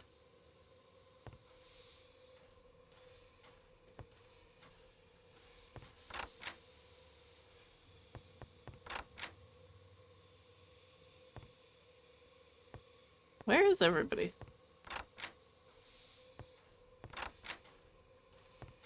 Is everybody in the salon or something? Don't forget to stay hydrated, everybody.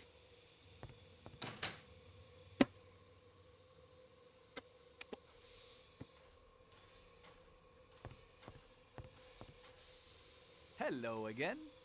Monsieur McQueen. I love how you say my name. He Will makes you me be so serious? uncomfortable. I am serious. Sorry. I better be careful. I've realized I'm definitely the most suspicious character on the train. All you have to do is find a will in which the old man left me all his money, and that'll just about clinch it. Is there a will? Not that I know of. He'd never leave me a cent, really. I was just useful to him. Languages and so on. I'm no linguist, but I can get by in German and Italian and French. Oh, my dude, it's so painful. You told me you knew Sonia Armstrong.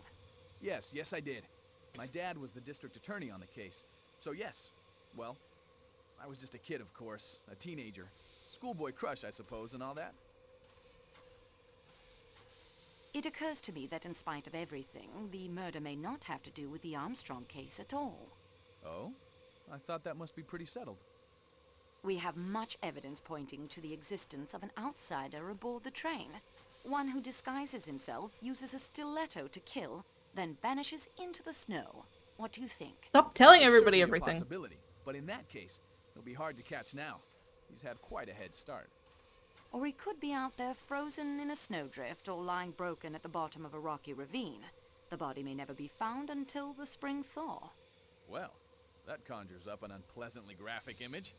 You seem to really enjoy this stuff. I enjoy the investigation, monsieur. I certainly do not enjoy the fact that a man has died. No, of course not. Say, I was just wondering. I mean, I have no plans to return to the States right away. I may find myself back in Istanbul. I was wondering if you might consider having dinner with me some night. Nope.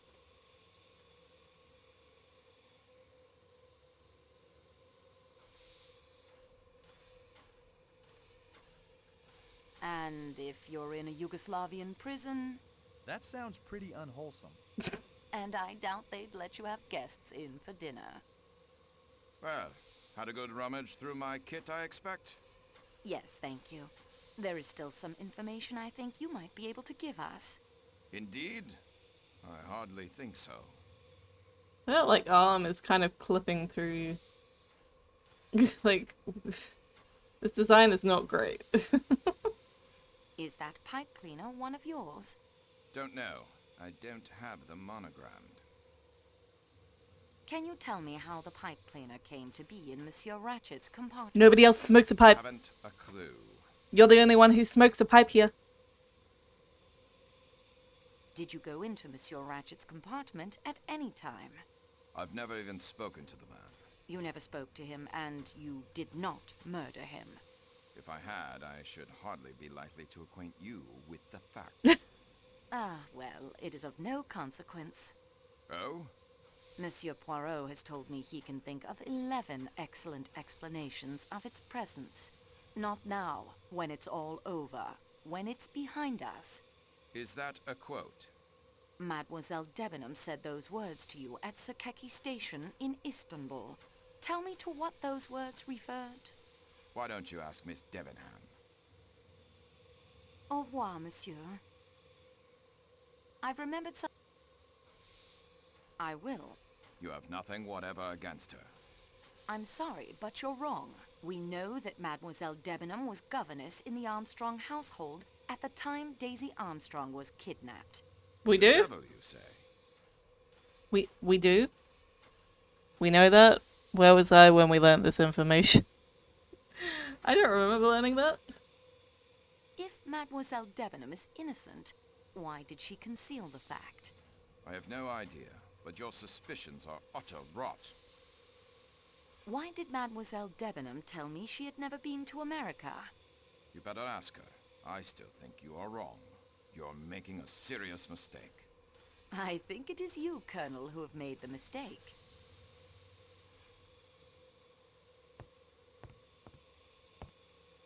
Signore Foscarelli, I'm here for the truth. I think that everyone has underestimated this Signore Poirot, and you too, Signorina. You too. I found a chauffeur's license in your suitcase. Yes, but it is a fact I have loved motor cars my whole life. Selling them, though, is much finer than driving other people's cars. The license is issued by the state of New York. You said you lived in Chicago. Chicago is not in that state, is it? No. Chicago is in the state of Illinois. Why is your fingerprints everywhere? It will be a point in your favor if you tell me the truth. You talk like the American police. Come clean. That is what they say. Come clean. You were arrested by the American police. Was that in New York? Arrested? No, never. They could not prove anything against me. Don't you think you should come clean, monsieur? It is true. I have not been frank with you. The word frank, it is odd, no? It is a man's name, but I think it is correct here. I am not frank. Sometimes, you know, a motor car may not be perfect, but you must make a sale. So you are not frank.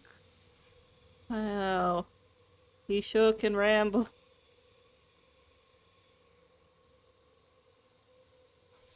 Have you been frank about your movements last night? I had nothing to do with that business. It was not I who killed that pig Ratchet. You cannot prove anything against me. Okay. Tell me about Daisy Armstrong. That little one. She was the delight of the house. Tonio, she called me.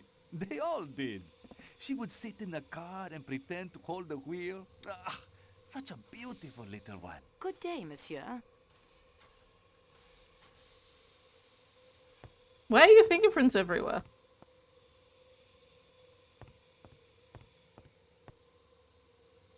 The bar guy is gone. I understand we'll be underway soon. Yes, the snow is being cleared now. I'm sorry you'll miss your boat to America. Under the circumstances, I've decided to stop in Paris for a few days, play with my grandchildren, and recuperate from this trip. Have you thought of anything else that might be helpful to our investigation? Well, you certainly have everyone in an uproar. Maybe next time you'll be able to be more discreet. Oh, I forgot. You probably won't be doing any more investigating after this, will you? That's all. That wasn't helpful? I thought it was. Good day to you, madame.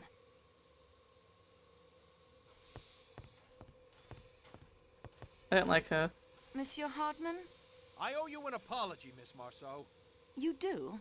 I wasn't very polite when we first met outside the station. And I came on kind of strong when you caught me going through Michelle's things. There's no excuse for it. Fact is, Oh my I've God. always liked French girls. And that's not a lie. What is this angle? Just the way it is. That makes my behavior even worse somehow, I think. I'm sorry. Thank you, Monsieur Hardman. Why is your this the apology. angle? Thanks. Why was So that the exactly what's up on this train? Seems bughouse to me. To me, too, sometimes. Fire away if you want to grill me some more. I'm so good. The angles that they choose for this game are confusing. Have you done any more investigating of your own? Nope, after you caught me, I figured it wasn't worth it. Snooping around might make me look guilty. I've been sitting tight. It seems obvious the murder is tied to the Armstrong kidnapping. How did you and Poirot get wise to that? That's what I'd like to know. We guessed. Okay, I'll pretend I believe that. I don't remember how it came up.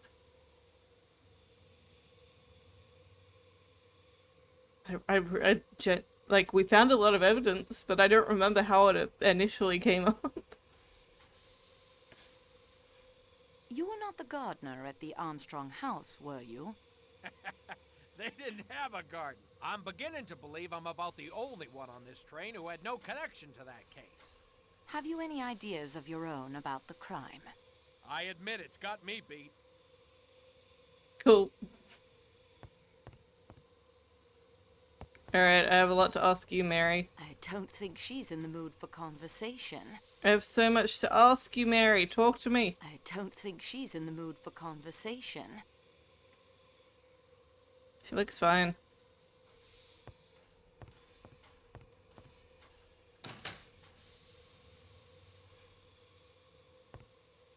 Oh, people are here. Yes, miss, but I can't think how you could know. Love's Captive by Mrs. Arabella Richardson. Ah, yes. One of the privileges a soldier retains after We he's missed mustered some of out. this conversation, Access to obviously. the Royal Military Library. It's quite well stocked. Not all strategy and tactics and memoirs, as you've discovered. What was your regiment? Miss Marceau, I'm going to tell you the truth. My service is, of course, a matter of record. I don't wish to hide it. I'm quite proud of it, as a matter of fact, but it's easily researched, and the connections will be found. Connections? I'm sure you must already suspect. Yes, I knew Colonel Armstrong. I was his Batman in the war, and afterwards his valet in New York. His Batman I'm in the afraid war? I concealed that fact when you questioned me earlier. It was very wrong of me, miss. I feel better now that I've made a clean breast of it. He was his Batman in the war. Would you like to change your story about last night? Why, no. It is as I told you. Okay. Do you have anything more to tell me of the Italian gentleman? No, miss, and I hope you're not suspecting Tonio in any way. Tonio wouldn't hurt a fly, and I can state positively that he never left our compartment all last night. Tonio may be a foreigner, miss, but he's a very gentle creature, really. Not like those nasty, murdering mafiosi one reads about. Okay. I was not the one being racist. I know that Agatha Christie and sometimes like detective and mystery genres in general can be pretty racist, but like his fingerprints are over everything. You seem to know Tonio better than you led me to believe. Well, yes, we work together. He hasn't told you yet. I thought he had. That's why I... Oh dear. I think I have nothing more to say. Au revoir, monsieur.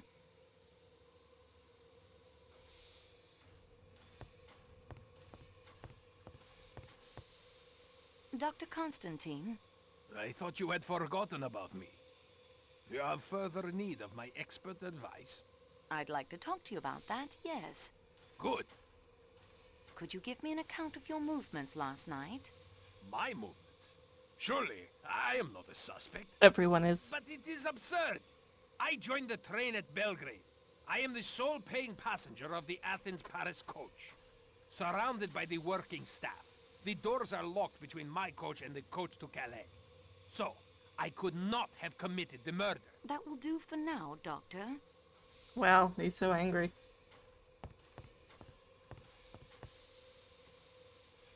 Countess, I'm sorry to bother you again, but I wonder if I might have another word with you. Certainly. Do you remember when I showed you this handkerchief? Handmade, embroidered in Paris, and of course, the letter H. 3 ladies aboard have the letter H in their names. But Madame Hubbard considers such a handkerchief useless. Mademoiselle Debenham's middle name is Hermione, but her handkerchiefs are dainty linen, not expensive. Hildegard Schmidt is a lady's maid, not a lady. Why are you telling me this? It leaves only you and Princess Dragomirov, but her first name is Natalia. It isn't my handkerchief. There is a wet luggage label on your suitcase. Oh? Pulling it back, I found the initials HMK. Well, that is fascinating, isn't it? You told me you have never been to America. I've never been to America. When you say you've never been to America, you say it with an American accent. These questions are pointless. These are observations, Monsieur Leconte, not questions. You take too much upon yourself, mademoiselle. You are not a detective. You are a clerk in a train office, and your employer will hear her a representative of this railway, treated a diplomat and his wife. Why was the grease spot added to your passport and the label to your case? My wife has told you the handkerchief is not hers. There are no H's in her name. Let that be an end to it. Why did you hide your true identity? Surely you can guess the reason. This man who called himself Ratchet murdered my baby niece, killed my sister, and broke my brother-in-law's heart. 3 of the people I loved best and who made up my home, my world. Of all the people on this train, I alone had the strongest motive for killing him. I give you my word of honor. Helena never left her compartment last night. Okay. That came out. Like, I pushed her a little bit, and then suddenly she was like, fine. Then the handkerchief is yours. No, it is not. I know I can't hope to make you believe me, but I assure you that is the truth. When we learned who the man was, and that the handkerchief had been found with the letter H near his body, I pointed out to Helena it would be better to remove any connection to her. A luggage label, a grease spot to cover the alteration. What could be simpler?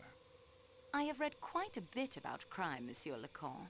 I hope you will take it as a compliment if I say you have the makings of a very fine criminal. I think I will not take that as a compliment. Yeah.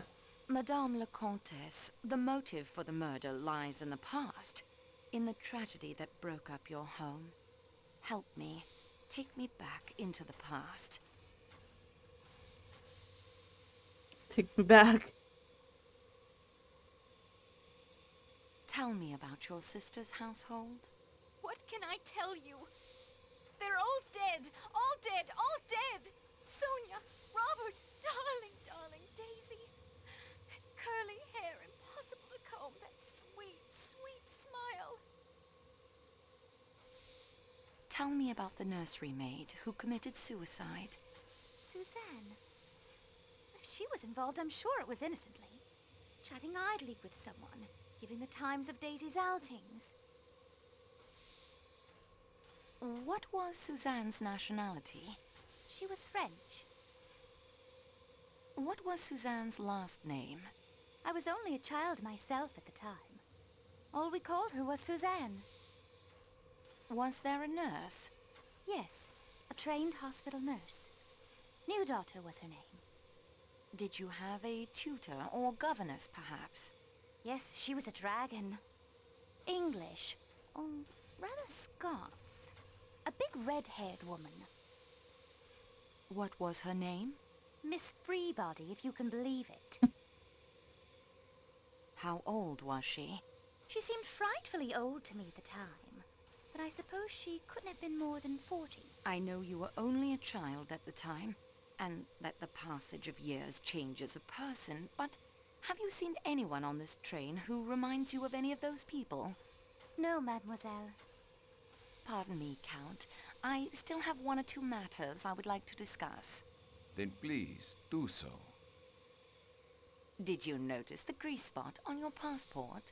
See it just at the beginning of your wife's first name?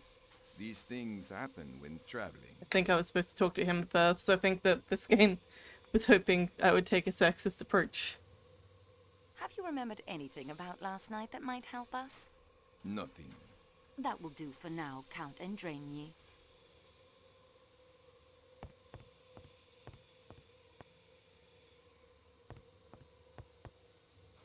I have a few more questions, Frau Schmidt, if I may. Yeah, of course. How long have you been with Madame la Princesse? 10 years. 15 years, Schmidt. Yeah, that is right. 15, mademoiselle. I am sorry. This murder, this waiting, it distracts me. I understand you are an excellent cook. Yeah, indeed. All of my ladies have said so. Your Excellency. Calm yourself, Schmidt. You don't know what you are saying. That is true. I do not know what I am saying. That will do for now, Mademoiselle Schmidt. Okay. She seems flustered. I have returned to you, Your Highness. I thought you might. I'm having some difficulty locating the owner of this handkerchief. I am sorry to hear that. If you had asked me, I could have told you it is mine. Yours? But, Your Highness, your first name is Natalia. I'm perfectly aware of my first name, mademoiselle. My handkerchiefs are always embroidered with Russian characters. In the Cyrillic alphabet, H is written as A. Okay, interesting. Don't forget to stay hydrated, everybody.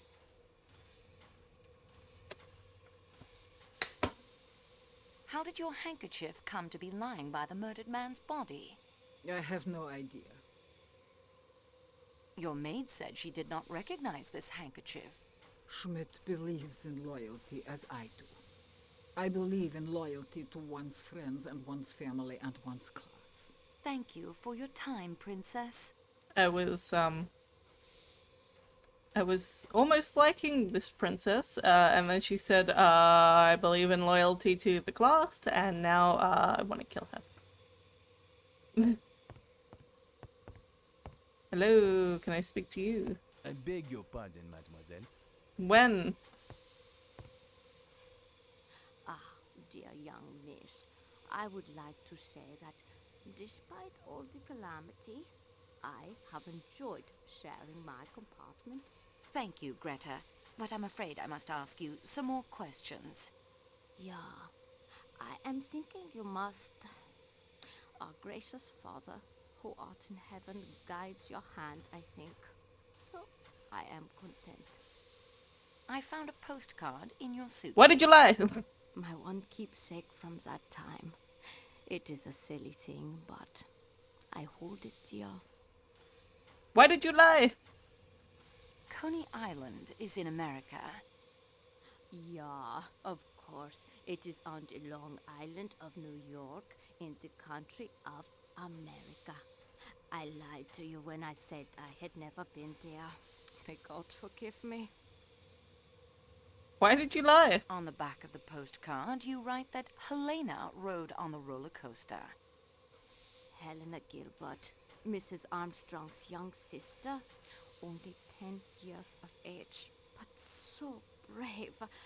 I am not so brave. It is true. It is true.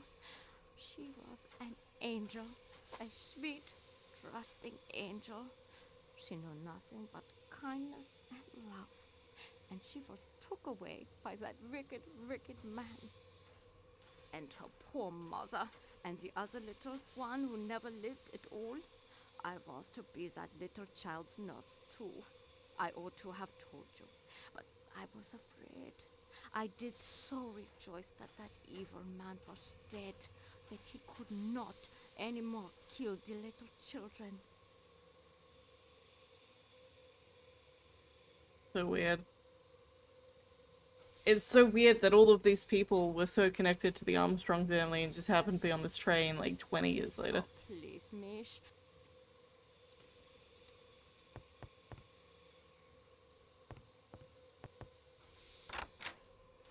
Oh, is the chef not back yet?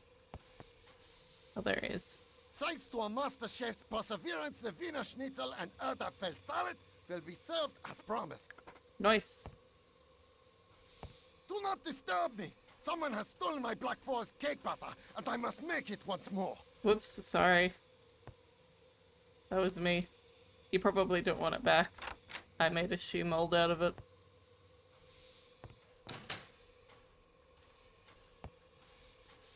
I probably don't need to be back here again.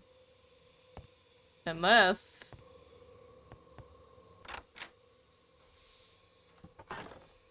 Nope. It's a makeshift cream, It looks like... It looks... I'd better put the... Okay.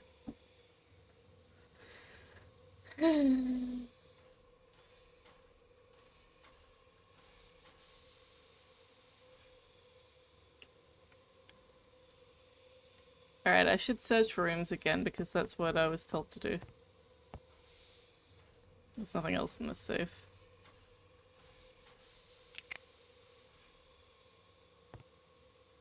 Just double check everything.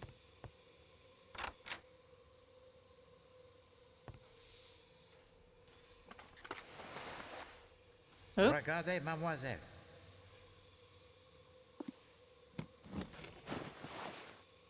Et voilà. Okay, so there's extra stuff that I'm finding now, okay.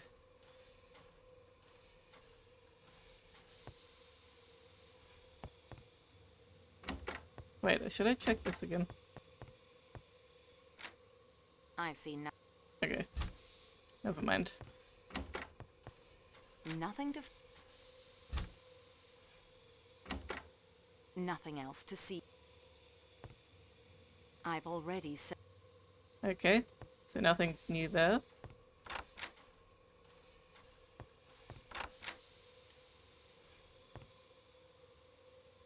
I won't find nothing else to... Okay. There's nothing new there.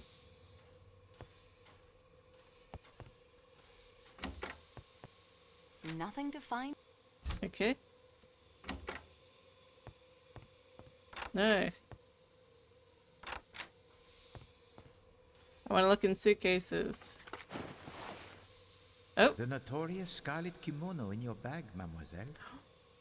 It was... Of all the it was nerve. me the whole time! I don't need... Nothing else. Okay.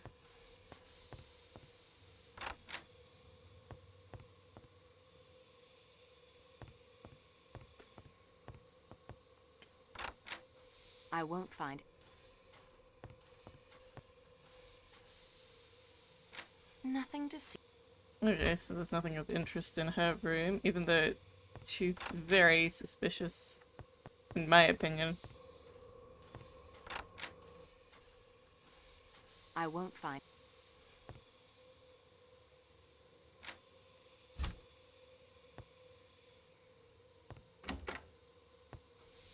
Nothing else.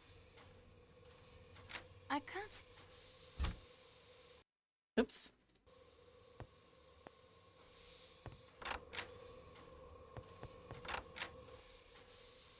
I've already...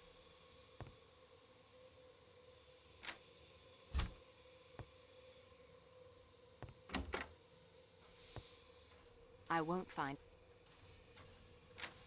Okay. Ugh.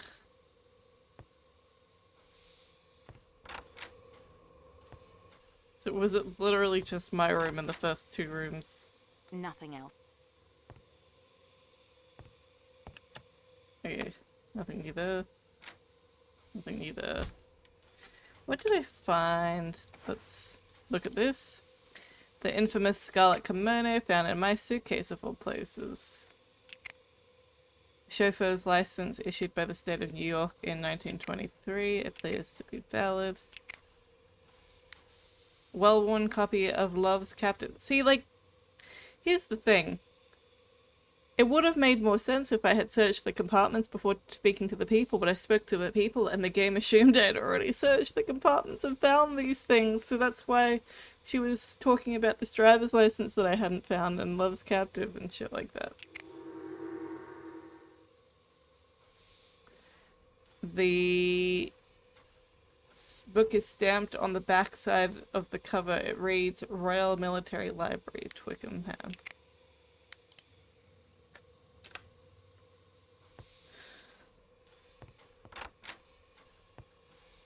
Oh, Michelle is gone. It's locked. Fine. Michelle may be in the bathroom.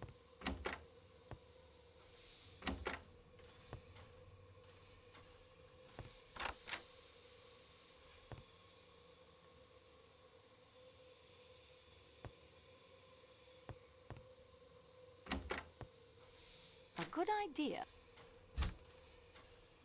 I'm just double checking everything. This room is vacant. I'm pretty sure.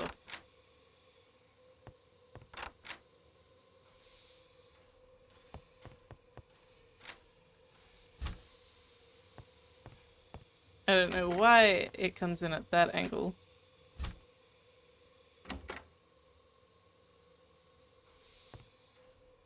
The weather look... I enjoy winter, but only... Nothing.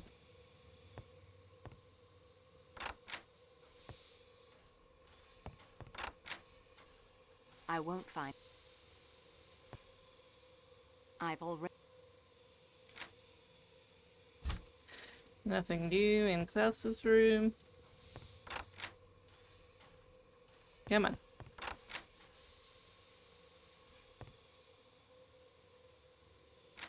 I can't see... I enjoy winter. I've already said. I enjoy. Okay.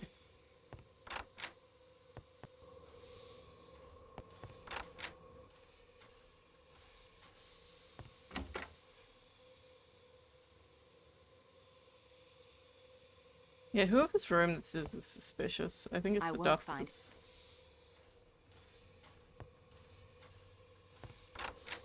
Yeah, it's Constantine. It's the doctor's roommate. He's suspicious.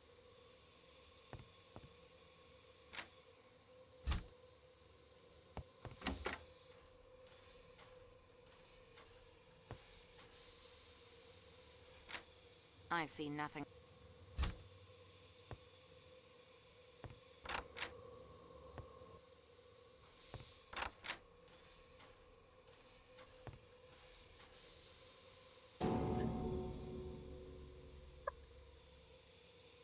The game legitimately jump I scared me. enjoy winter, but only when I can look out at it from the comfort of a room with a fire crackling in the fireplace. Oh my gosh, the game legitimately jump scared me. There's no power. I'll need to come up with a way to provide it with electricity. How do I get out? Ugh. I don't know how to do that. Taya's not there. Is he in the bathroom maybe? Nope.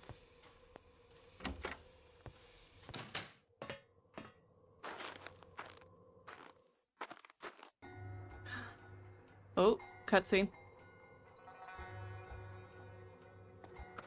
What are you doing? Let go of me. Ow. Oh my gosh. Get your hands off me. Put me down. Put Am I me gonna get killed? down. You will never get away with this. Oh. I think he considered killing me.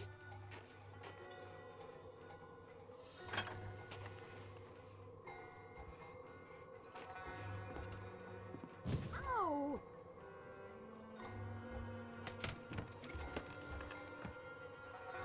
What the heck?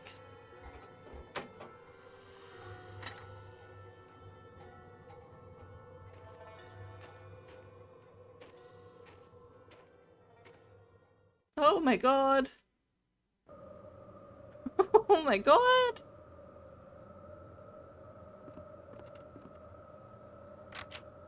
It is secured somehow on the outside.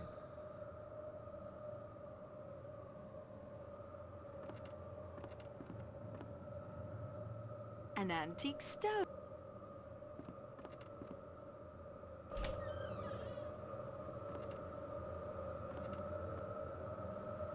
Do I have my inventory?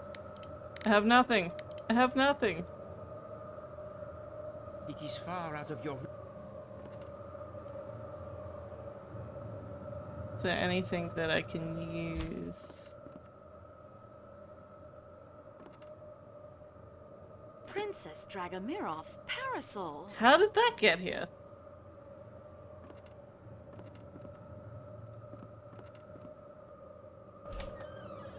Okay. Oops. Obviously I have to use the parasol to knock the lock off.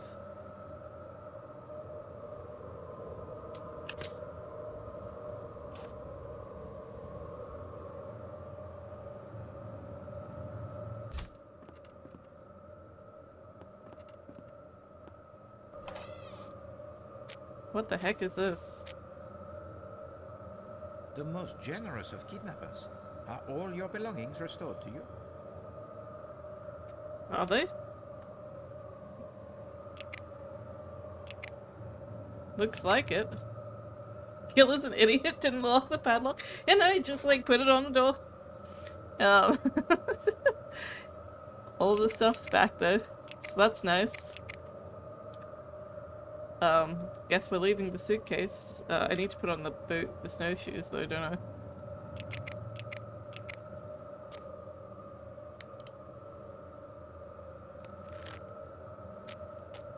Oh my gosh. Hello? Where am I?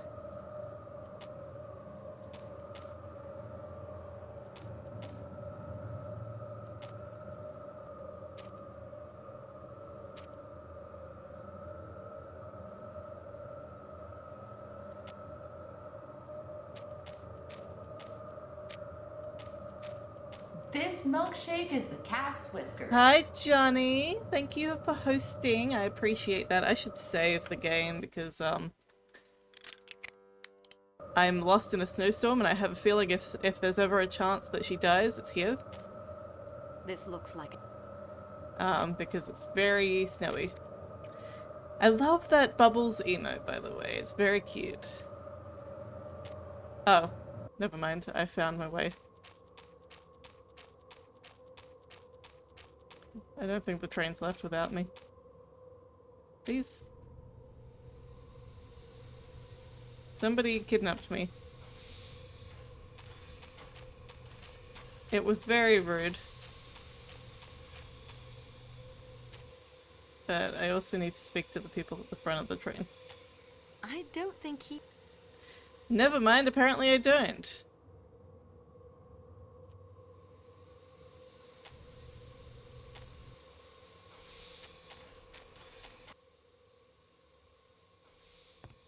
There's the dead body. Let's go speak to Poirot, because somebody tried to kidnap me. And it was very rude. Monsieur Poirot. And that is everything I... We progress, mademoiselle.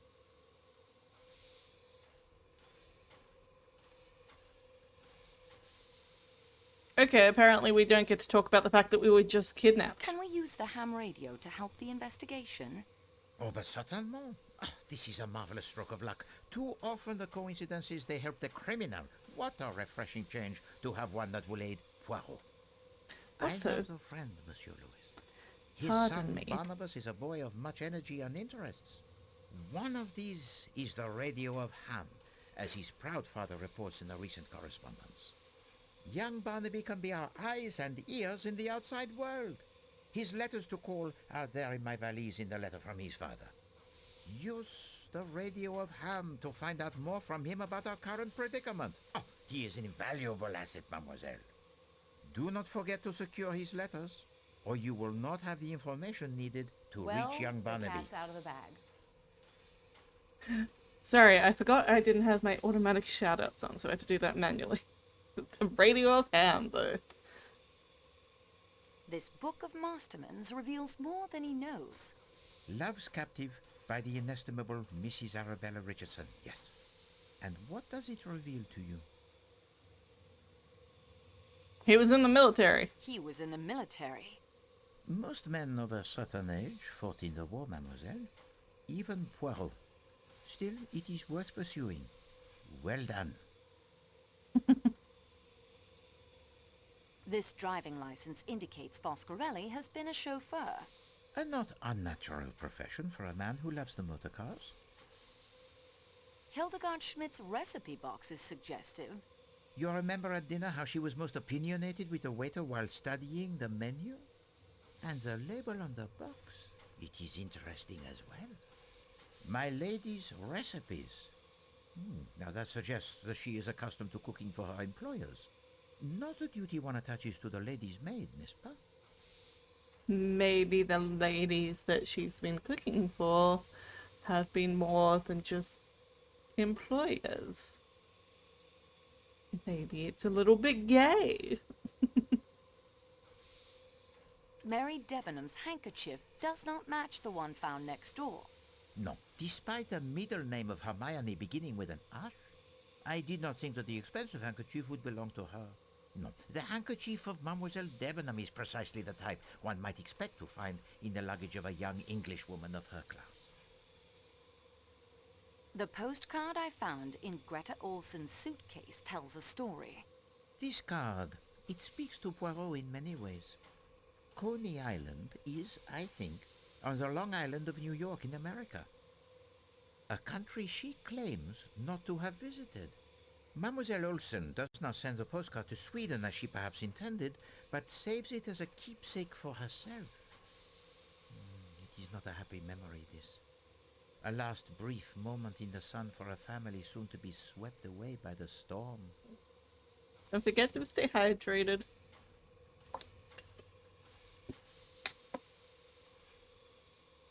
The scarlet kimono turns up in my luggage.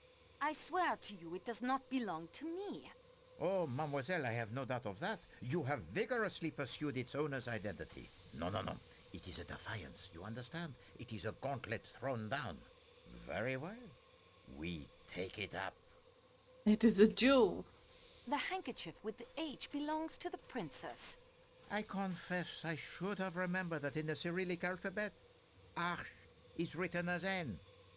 And she has a strong motive to want Ratchet dead. But are we meant to believe that this elderly woman prances about in the scarlet silk kimono? Or could strike with such ferocity? Schmidt is accustomed to cooking for her employers, as we suspected. And her mistake in how long she has been in the employ of the princess is remarkable. A difference 1/3 less than her mistress claims. 10 years. We must look deeper into this. What course do you suggest?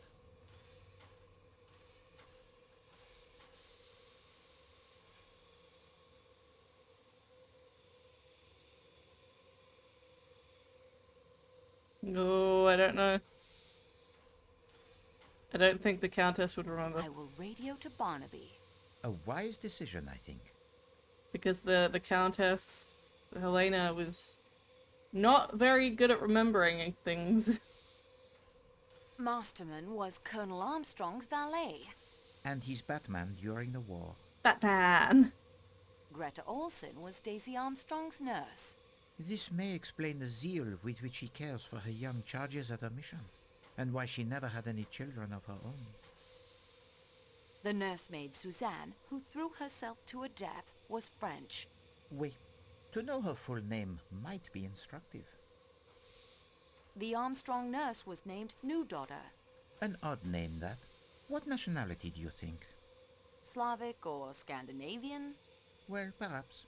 I think that the Countess has the most fanciful mind and is quite adept at the word games. She is playing them now. Noi Dotto sounds, I think, only by coincidence, vaguely Scandinavian. Olsen is, of course, authentic Scandinavian. New Daughter. New Daughter. Olsen, old son. It is not yet fact, but it is worth pursuing. Oh, interesting. I wonder whether she, got it wrong by accident or on purpose. Helena Gilbert's governess was an old hag named Freebody. What an unfortunate name for an old hag is Freebody. It is more apt a name for the generation of flippers. Flappers. The fast young women were called flappers in America. Thank goodness skirts are finally lengthening again. Oh gosh. As you say. I wonder if during your time at university in England you had occasion to patronize the clothing shops for the fashionable woman in London. No, Monsieur Poirot, not on a student's budget. There is such a shop near my own tailor called Debenham and Freebody, and the description the Countess gives to you is as far from the attractive young woman Mary Debenham as one could hope to get. The Countess recognized no one on the train. Including Madame la Princesse, her sister's godmother. Monsieur McQueen she may also have seen, but he has grown much, of course, and the appearance changes. But a woman of the advanced years of the princess does not change so much, I think. No, I find this lack of recognition the most damning point against the Countess in all of her evasions and lies. Truth. So you see now why the Countess's failure to recognize anyone grows beyond suspicion. Very, very suspicious. Perhaps she is nearsighted.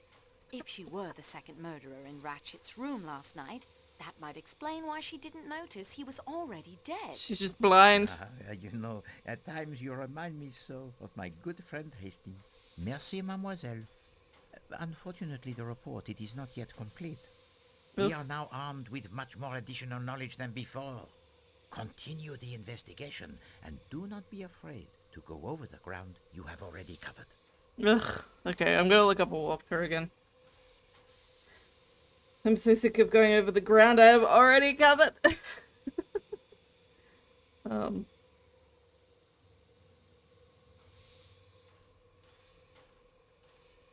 Do I still have the princess's parasol? Should I give it back to her?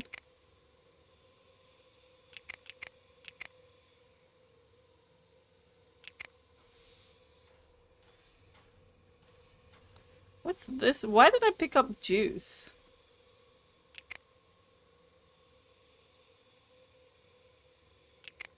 feel like this has to do with the ham radio.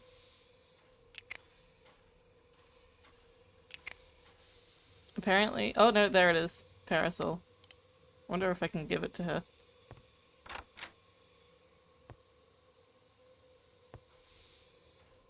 Oh no, she's in the restaurant car.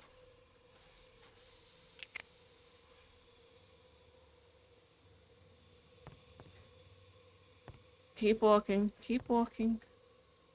Alright. Can I give this to you? Mille pardon, mademoiselle. I am Alright, sorry. fine. I guess I can't. Can I talk to the Countess? I know my trying to conceal my identity. Oh, I thought I saw something in the window. I think it was just the tree though. Alright. Walk through.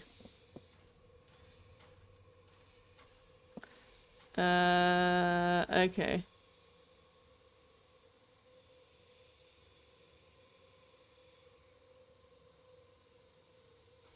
So we need to get that radio working. Everything you need is in your inventory. The glass bowl, the copper bracelet, the metal statuette, the orange juice, the butter knife, and the nails from the crate and the copper wire. Okay. Okay, let's go to the radio then. Come on. I have a ham radio.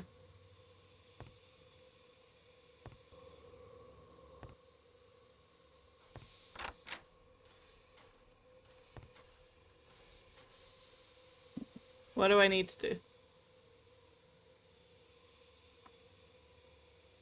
First, prepare the copper bracelet, the copper wire, and the butter knife. Put the copper bracelet and the hammer into the gear window.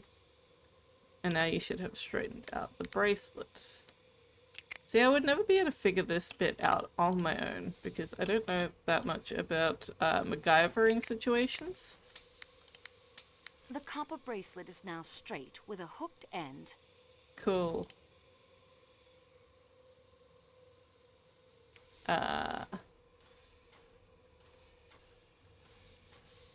Put the copper wire and the pliers, and then you should have 2 pieces of wire.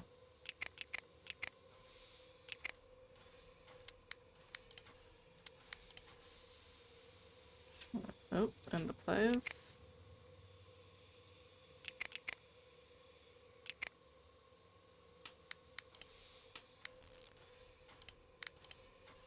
Okay. Put the butter knife and the hammer. Oh, that's a steak knife. Where's the butter knife?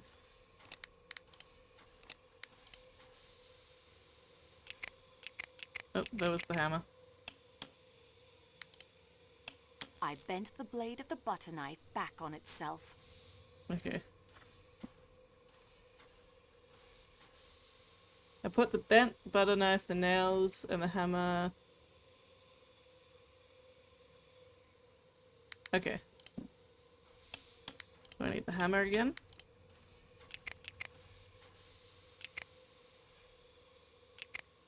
The nails. And the bent butter knife. A makeshift telegraph key. I constantly amaze myself. Okay, cool.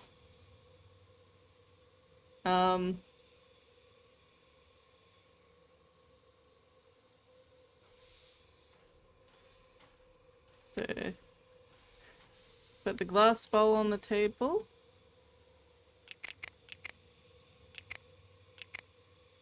Oh, there's the glass bowl.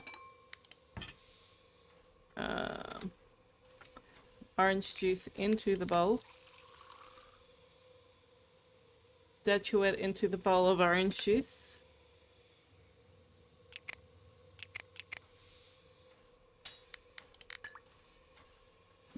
Okay.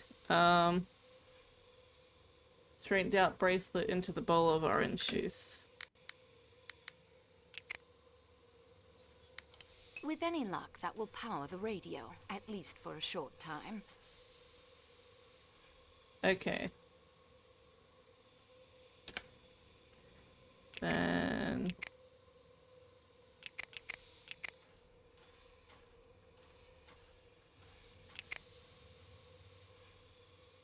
Oh, there. Assume I need the couple wires. I suppose that will do as a Uh-huh. telegraph key. Alright.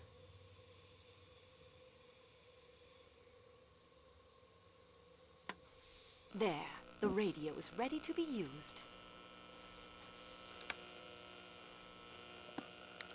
Your current course of action? It is a mystery to Poirot. Does nothing strike you as odd about what you are doing?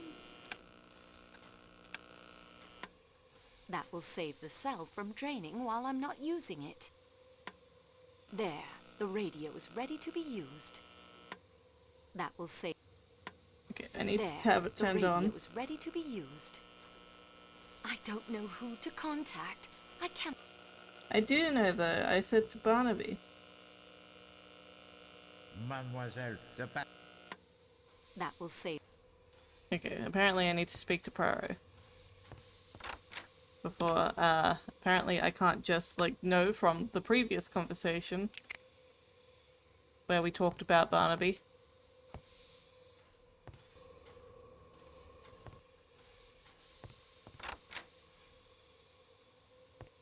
Continue the investigation. Continue.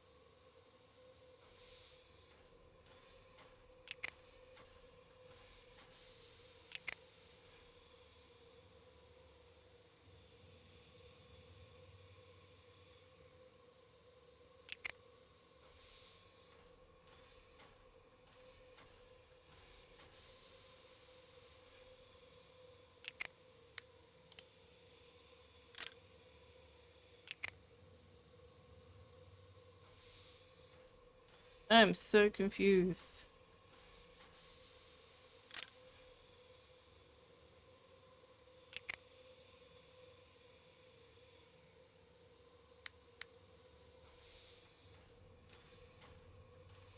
Was I supposed to do something before this? No, because the letter that his friend sent to him includes Barnaby's call. That is.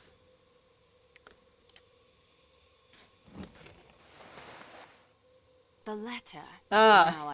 Okay, so that's what I needed to do. I needed to go through Poirot's luggage.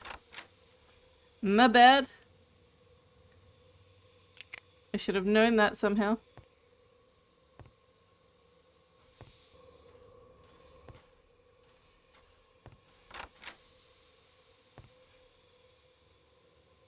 Okay, let's have a look. Is it in my items? I think it's in this. In my documents. Letter from Poirot's friend.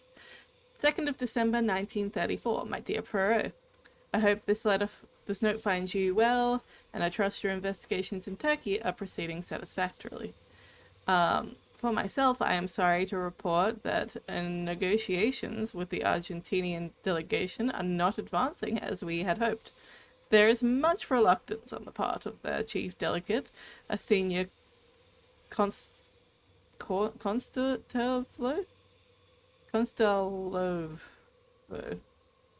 I have no idea. That no one seems to understand. There is some mystery here, my friend. If our trade relations with South America are to retain intact, the truth must be uncovered.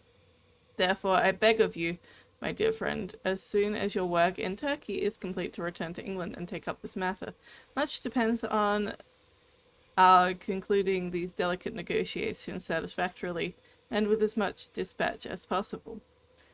In your last letter, you kindly asked after my son Barnabas, whom you met at Christmas, the young man with the enthusiasm for crime and all things electrical? Poirot. He has become a hat. He has become a what? Oh. He's become a ham. I see the look of bewilderment you're directing at me even across all the miles that separate us. I don't mean just the thigh meat from a hog. And no, he has not run off and joined an acting troupe at the age of 17. He is a ham radio operator. Oh my gosh, there's tickle in my throat every time I read a sentence. He has become a ham radio operator. He has call letters and everything. 2N2OHR, he tells me. Father, a chap needs those if he wants to transmit directly to me. The equipment was rather expensive, but it's apparently top hole. As he says, quite powerful. He tells me he exchanged messages with some fellow in Finland a few nights ago. At least he thinks it was Finland. Rio Morse code. His Morse code isn't quite up to snuff yet. Still, it was very exciting. I look forward to your return. England needs her adopted son to solve this perplexing mystery of the Argentinian trade delegate. Yours, Lewis. Okay. There's no power. Oops. There, the radio is ready to... Superb, mademoiselle. You do not need to learn the Morse code if you have the book as reference. Here we go. We're Morse coding it.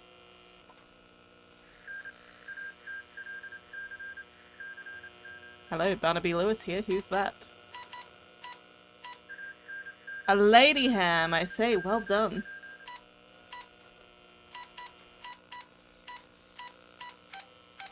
You're working with my father's friend, Mr. Poirot? Oh, murder? Of course, I'll help in any way I can. Ham friends over the world. Tell me what information you require. I'll have it for you as soon as possible. Oh my gosh, that text went fast. What is chlamydia-induced enteritis?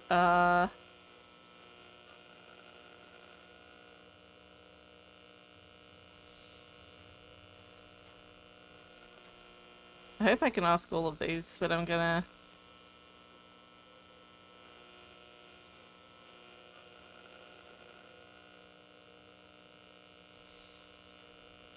to ask train company employee named Pierre Michel. What can you find out about the family of a train company employee named Michel? I'll look into it. What is chlamydia-induced enteritis? I have to research that and get back to you. Can you confirm that Cyrus Hardman works for McNeil's detective agency in New York?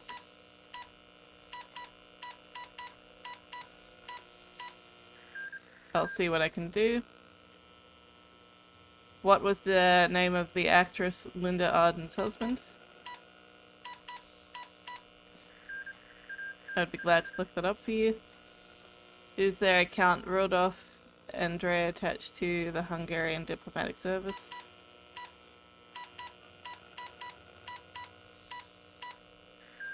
Let me see what I can find out for you.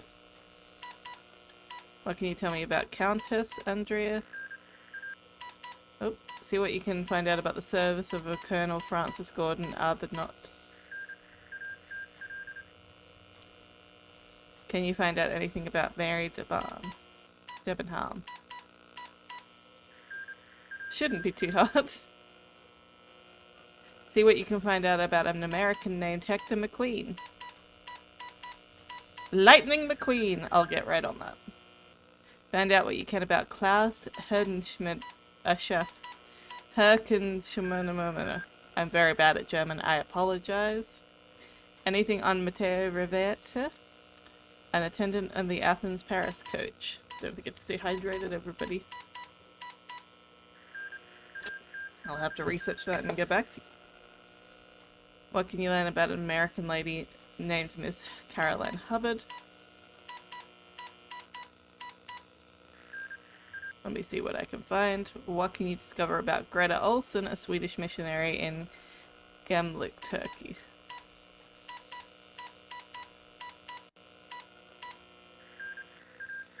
Let me look into this further. Can you find out the name of a cook in Colonel Armstrong's house?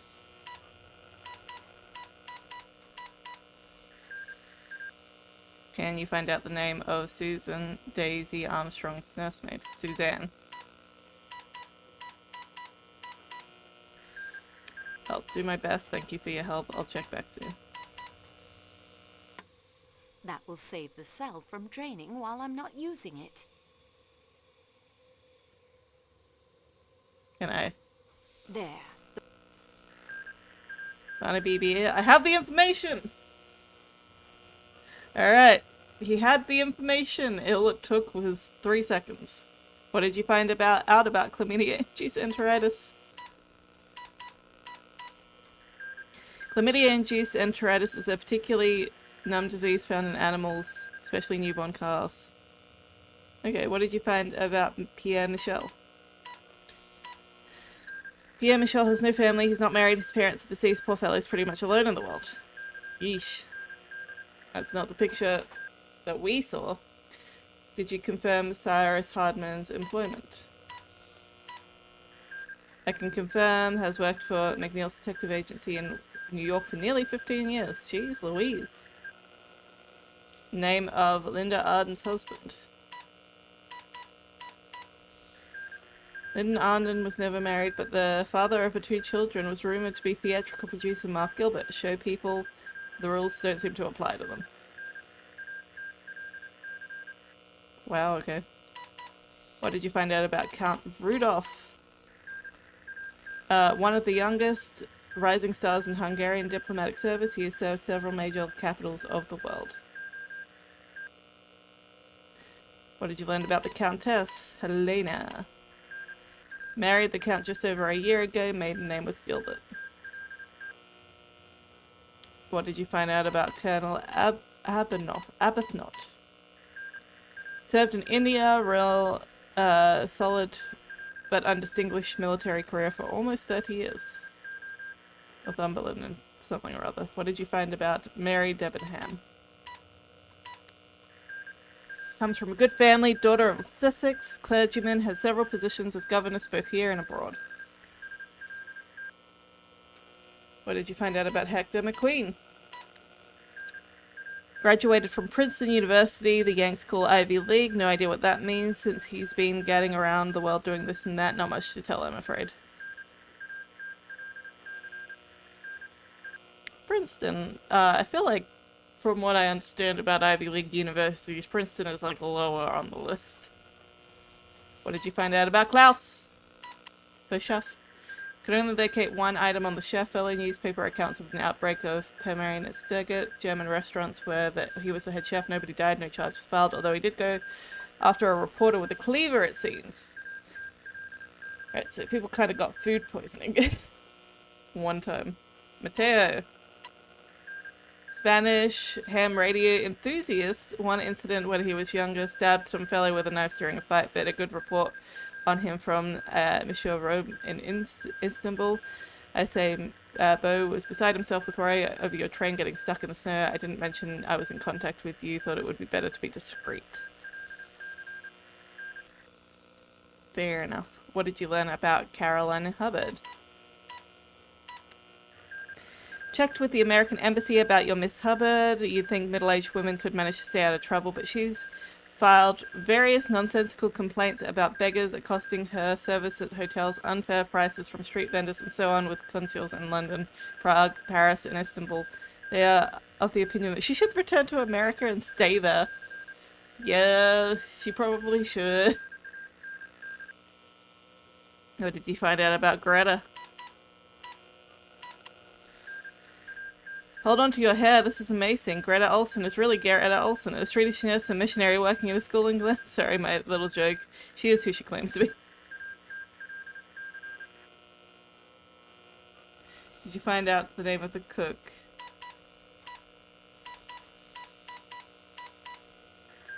Armstrong cook was a German woman by the name of Hildegard Schmidt.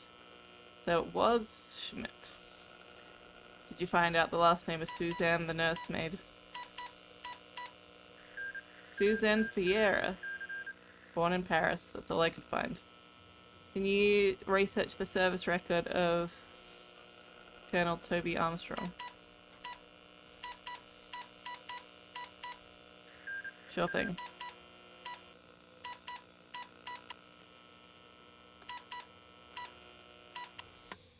That will say. There. Barnaby, be here. I have the information. Colonel Armstrong was quite a hero, it seems. Warded the VC, served in the Great War, the Indian and Afghanistan, Royal Northumberland. Tragic kidnapping business destroyed him, poor chap. Thank you for your information. It's been of great assistance. My pleasure. Glad to help. Please give Poirot my best. If you're ever in London, I'd be pleased if you would have dinner with me. You have a light touch on the key. Hands can tell the sort of thing, you know. I think we would get on along famously. That's so cute. I like Barnaby. I don't know anything about him, but I like him. That will save this. I don't think we'll be using it again.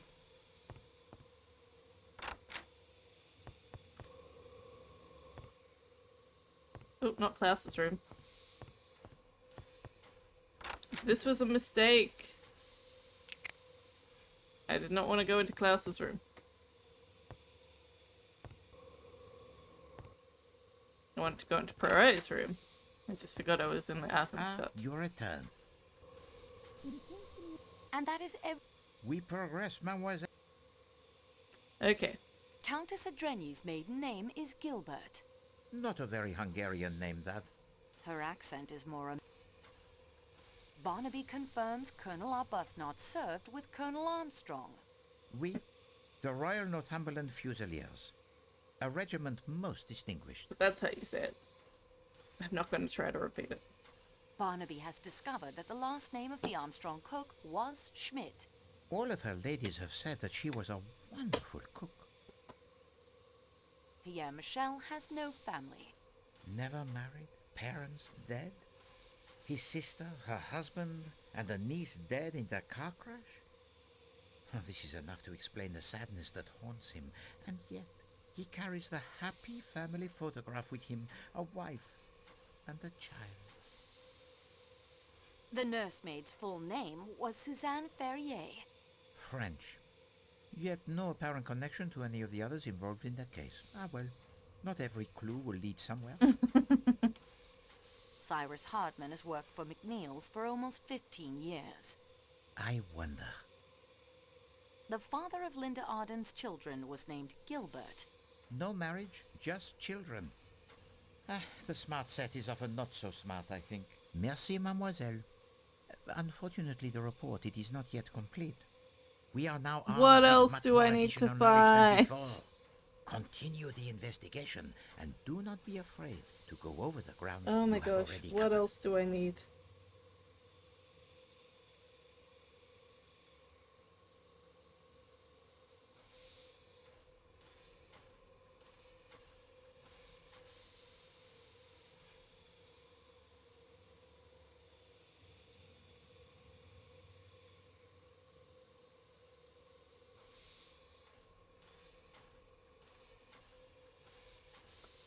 Okay, so I need to ask more questions of the people who, based on the information that I've found. So back to the salon car. It is a lot of back and forthing. I can't say I'm unhappy Ratchet's dead. You'll not get another... Okay, so they don't want to talk. Can I get I've you to remembered talk? something else I wanted to say. You were the Armstrong chauffeur, were you not? Since you know, why ask me? Why did you lie to me? Lie? Lie? I did not lie. I was not frank. A lie by omission. I do not trust the Yugoslavian police. They do not like Italians. They would not have given me justice. That will do for now, Monsieur Foscarelli. The racism.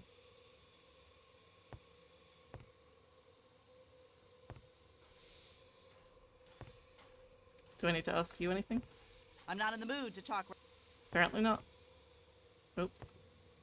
What about you? I wouldn't be surprised if... Okay, never mind. Mary, can I talk to you? Mademoiselle Debenham, I must ask you why you lied to me earlier. Lied to you? I don't know what you mean.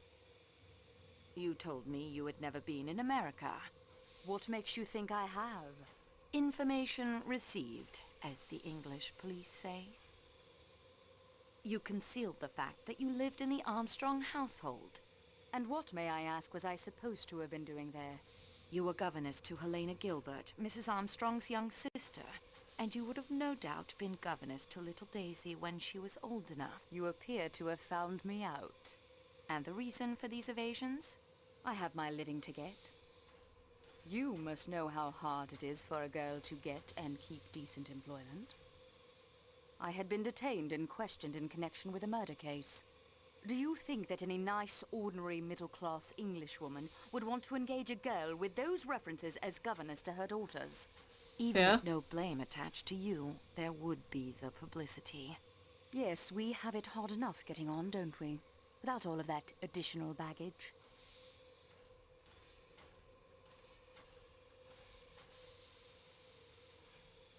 Not now, when it's all over, when it's behind us.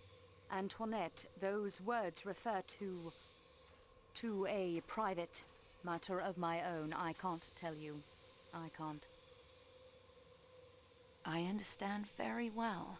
I thought you would know what it is like. I am the hardest working employee in the office, yet I remain at the lowest wages.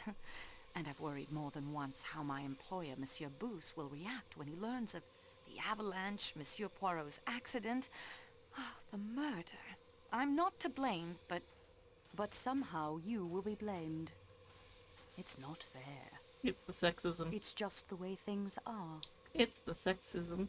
You could have helped the investigation. How? Is it possible, Mademoiselle Debenham? Call me Mary, please. Mary, is it possible you did not recognize Countess Andrenyi? Recognize her? From the society pages, you mean? She is Helena Gilbert, the young sister whom you taught in New York. Helena. It is true she reminded me of someone. It puzzled me. But she looks so different now. So elegant. How could I connect her with a little American schoolgirl? I admit I looked more closely at her clothes than her face, and I had my own preoccupations. That will do for now, Mademoiselle. Oh, glad we finally got to talk to her.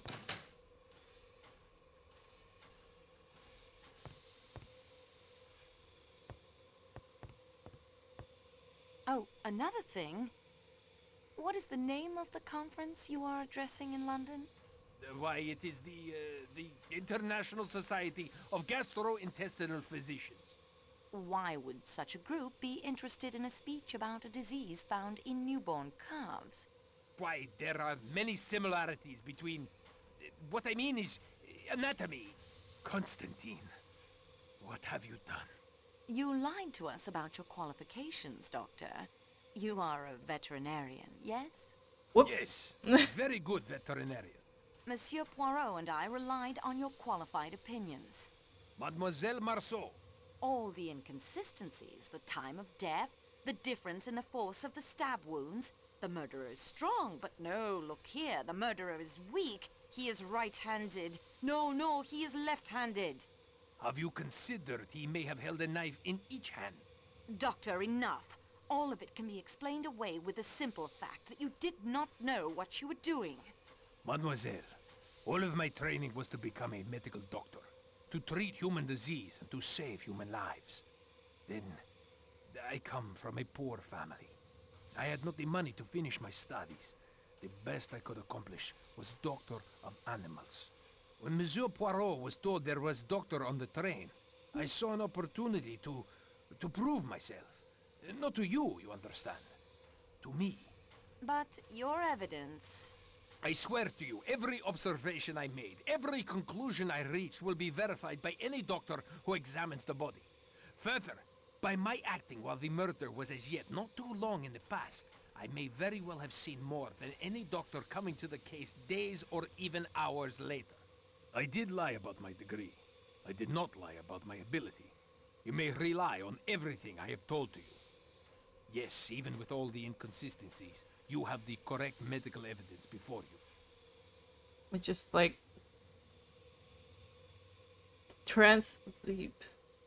veterinarian and medical doctor of humans are not that transferable. Like, I don't understand. Like, if you had... Maybe it's the time period, but, like, even still, like, it's not that transferable.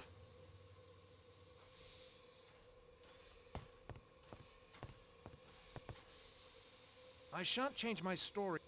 Okay. I've remembered something else I wanted to say. Your name is Helena, isn't it? Not Elena. You are Helena Maria Gilbert, are you not? Sonia Armstrong's sister, Linda Arden's daughter? We got this demand, information mademoiselle, out of to order. know what right you... No, Rudolph. It is useless to deny what Mademoiselle Marceau says. It is quite true, Mademoiselle. I am Helena Gilbert, the youngest sister of Sonia Armstrong. That will do for now, Count Endraigny. It's so... because... we got that information before, and for some reason, like, we jumped ahead in, like, the speech pattern, so she, like, did her whole spiel about how, like, her sister and her niece died and everything, and it was... and that was assumed that we had already revealed the name, and now we are just revealing the name now. It's all out of order. It's all happening out of order. I have nothing more. Okay.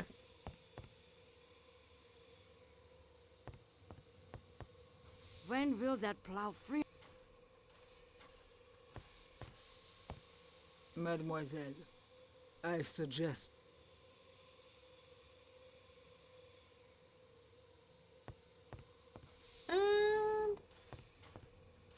I must attend to my...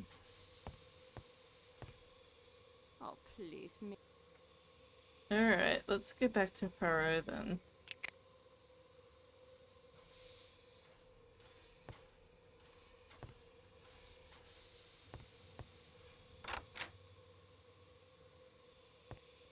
Ah, you're it. And that is it. We progress. Countess Endraigny is Helena Gilbert, Sonia Armstrong's sister. Ah, oui. It is easy to see why her devoted husband would try to hide that fact.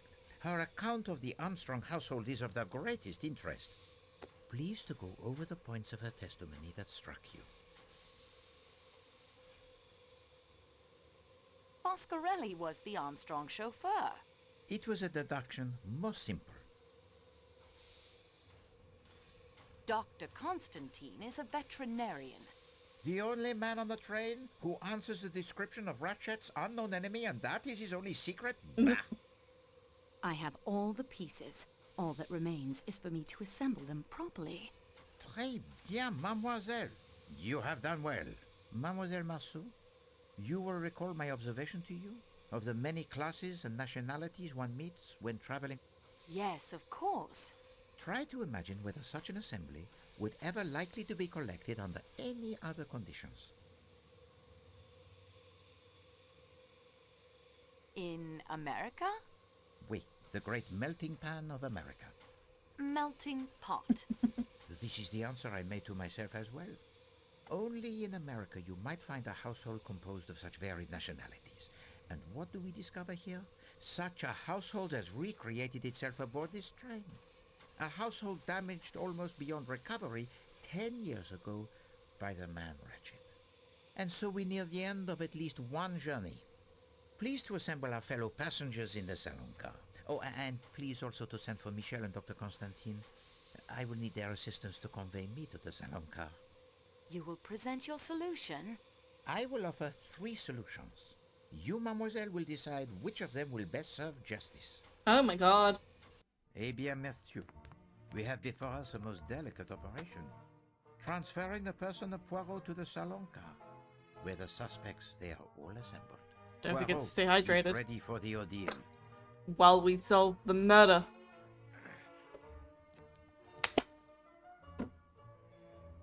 Stop giggling. She's so rude. Why did you just say mush? Mon Dieu, take care.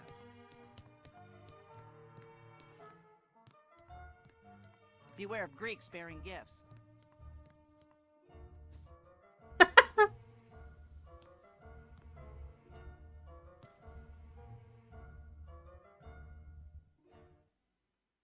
Okay, here we go. Ending time. Mesdames et messieurs, there are 3 possible solutions of this case. There is the solution concocted for the benefit of the Yugoslavian police, who were expected to take up the investigation. A little play that was then embellished with several improvisations. When I, Hercule Poirot, unexpectedly appeared on the stage. And then there is a solution that reveals the most careful plotting of a truly brilliant mastermind.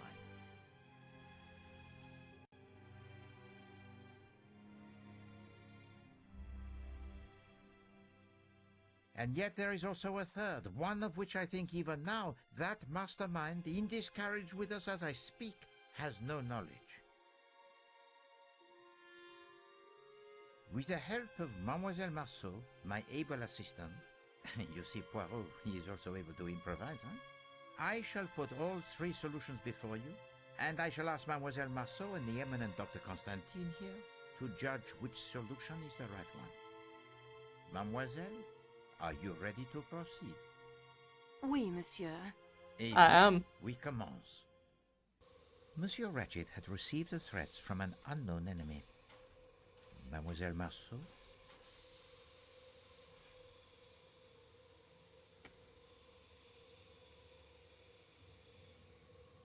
The tone of these letters suggests an enmity born in the American underworld, of which Monsieur Ratchet was once a part.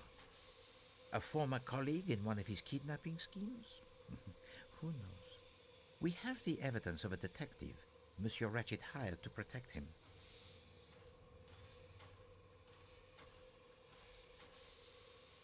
The detective is Cyrus Hardman, posing as a salesman of typewriter ribbons.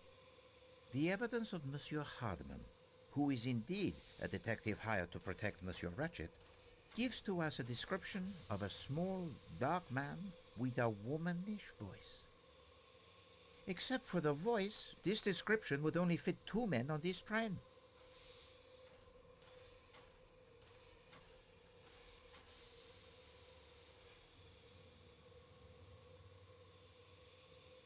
The doctor and Matteo. Matteo, the Athens-Paris coach attendant, and Dr. Constantine. Yet Monsieur Hardman's vigilance during the night shows that no one could have passed from the Athens-Paris coach to the Calais coach without his seeing them. So anyone in that coach must be exonerated. The enemy Hi, Barker. actually came aboard the train at Belgrade one of 2 ways. We are close to the end. We are solving the mystery. You didn't miss a whole lot other than us getting kidnapped. Except that was a really easy puzzle to solve. So it wasn't as dramatic. But you know. We're just like currently putting all the pieces together. Yeah, I don't think it was the butler. And it's not a butler, he's a valet. But I don't think it was him. I don't actually know who it was. I have a feeling that that Michelle, the coach person, I forget what they're called, but the one that looks after everybody on the coach was involved. But I don't know.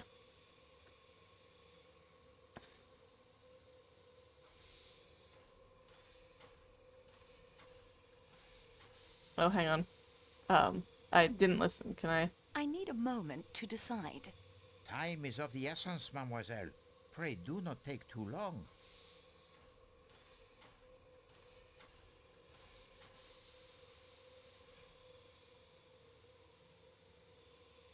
I don't remember what the question was. Through the door left unbolted by Monsieur McQueen. This enemy was disguised, leaving behind a button in Madame Hubbard's room when he used her connecting door. Mademoiselle, the disguise? It is. A passkey was found in the pocket of this uniform, giving the murderer access to Ratchet's room. Ratchet was under the influence of a dose of his sleeping draught, light enough to wake him, but strong enough to prevent him from struggling as the killer left through the connecting door.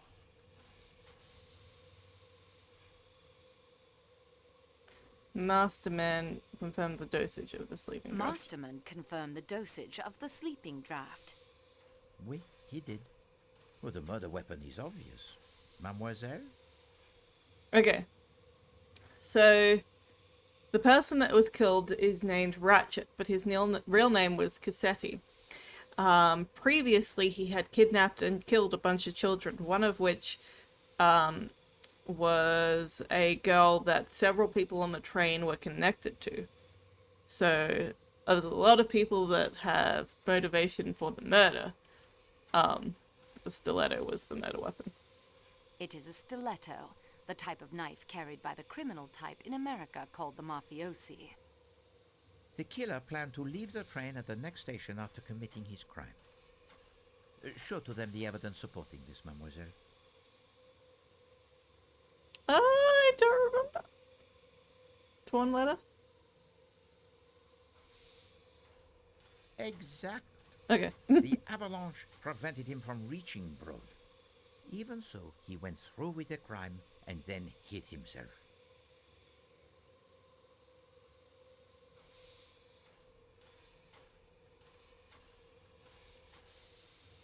Killer hid himself in the baggage car inside Ratchet's crate, I think. The killer hid in the baggage car inside Ratchet's crate. Please do not embarrass us both.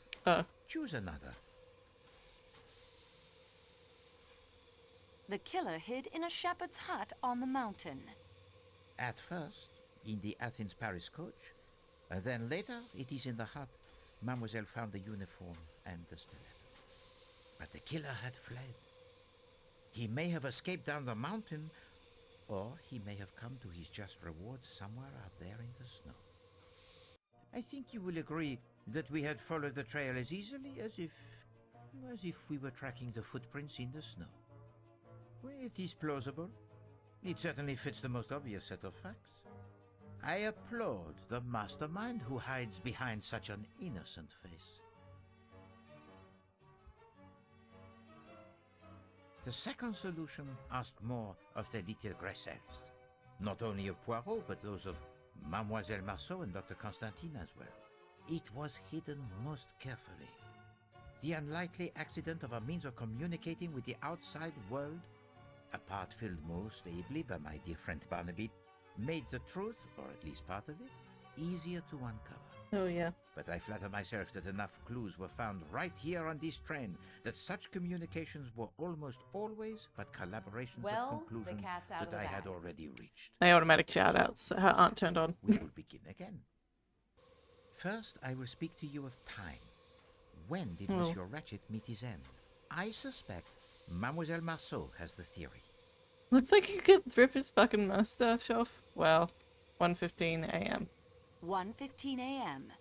The watch was broken during the attack, and Madame Hubbard heard the killer in her compartment only moments later. Let us examine each possibility in turn. 10:40 p.m. or earlier? No, I think not.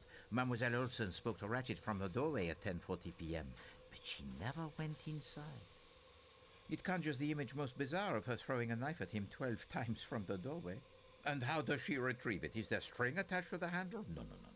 No, that is a solution of a most lurid sort. 12:37 a.m.? A more interesting possibility. Monsieur McQueen states that Ratchet spoke no languages other than English, and yet the voice answered Michel in French. Still, I think this was simply a performance for the benefit of Poirot. One of the little improvisations. I was meant to see through it and say, no. Monsieur Ratchet, he was already dead by 12:37. He could not have cried out. The broken watch said 1:15. Oui, it did. And it fits with the time of Madame Hubbard's visitor. Now I digress for the reminiscence. I observed to Mademoiselle Marceau that one meets many classes and nationalities when traveling aboard the express. I asked her to imagine whether such an assembly would ever likely to be collected under any other conditions. And mademoiselle, what was your reply? In America. In America. C'est ça. Only in America will you find a household composed of so many nationalities. Look about you. As our investigation progressed, it became clear that 9 passengers on this train are connected in some way to the Armstrong kidnapping. Who have we connected to that case, mademoiselle? Everyone. Countess Andrenyi. Mary Debenham, Princess Dragomirov, Antonio Foscarelli.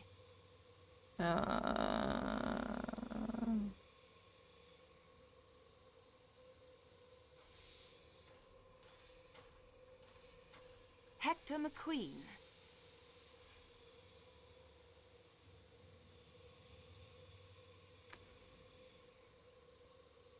Cyrus, no.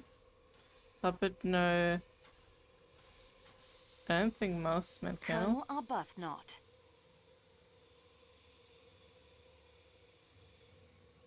Pierre? Pierre Michel. Use the little No. gray-cells, Mademoiselle Marceau. Whoops.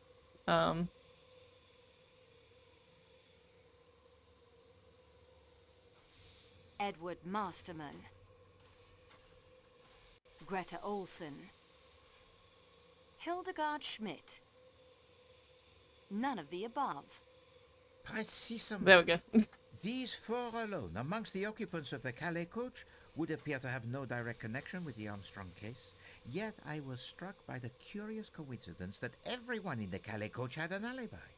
And these alibis are sometimes corroborated even by those not connected to the Armstrong affair.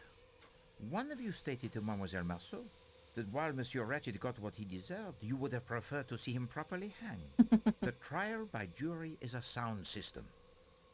Who said that, Mademoiselle? I do not know.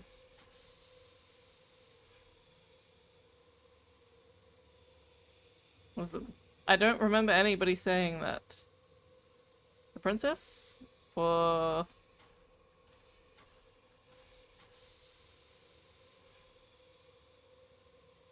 Edward Masterman. Please do not embarrass... Princess. No, Ma'am. I don't know. I legitimately don't know. Colonel Arbuthnot. Just so. Okay. Colonel Arbuthnot. Now that struck a chord with Poirot. I sat back and thought, a jury is composed of 12 people. There are 12 passengers in the Calais coach, discounting myself and Mademoiselle Marceau. Ratchet, he was stabbed 12 times. Everybody did it! And the reason the Calais coach was filled in the middle of the winter was explained. All, I repeat, all of the passengers were in on it. They had to be. No alibi could be left on the whim of a stranger. Did this solution explain everything? Let us see. What were the clues that pointed to the first solution, mademoiselle? I think there was a case kind of like this that BuzzFeed Unsolved talked about, where there was this absolutely horrible guy that lived in the town and would like kill people, steal people's livestock, literally steal children and marry them and keep them as his wives. And he kept getting away with it because he had like this mafia lawyer, so he kept getting away with his crimes legally.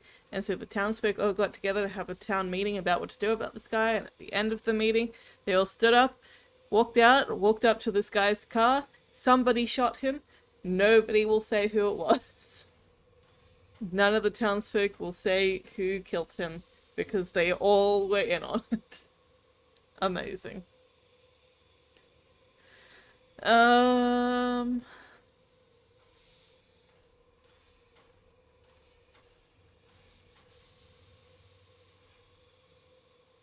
of these clues agree with the first solution.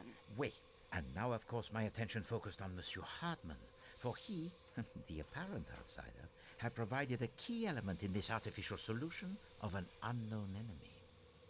How to explain his complicity? And then I remembered that Mademoiselle Marceau had told to me 2 suggestive moments during 2 different interviews with Monsieur Hartmann. He asked me to find tiles.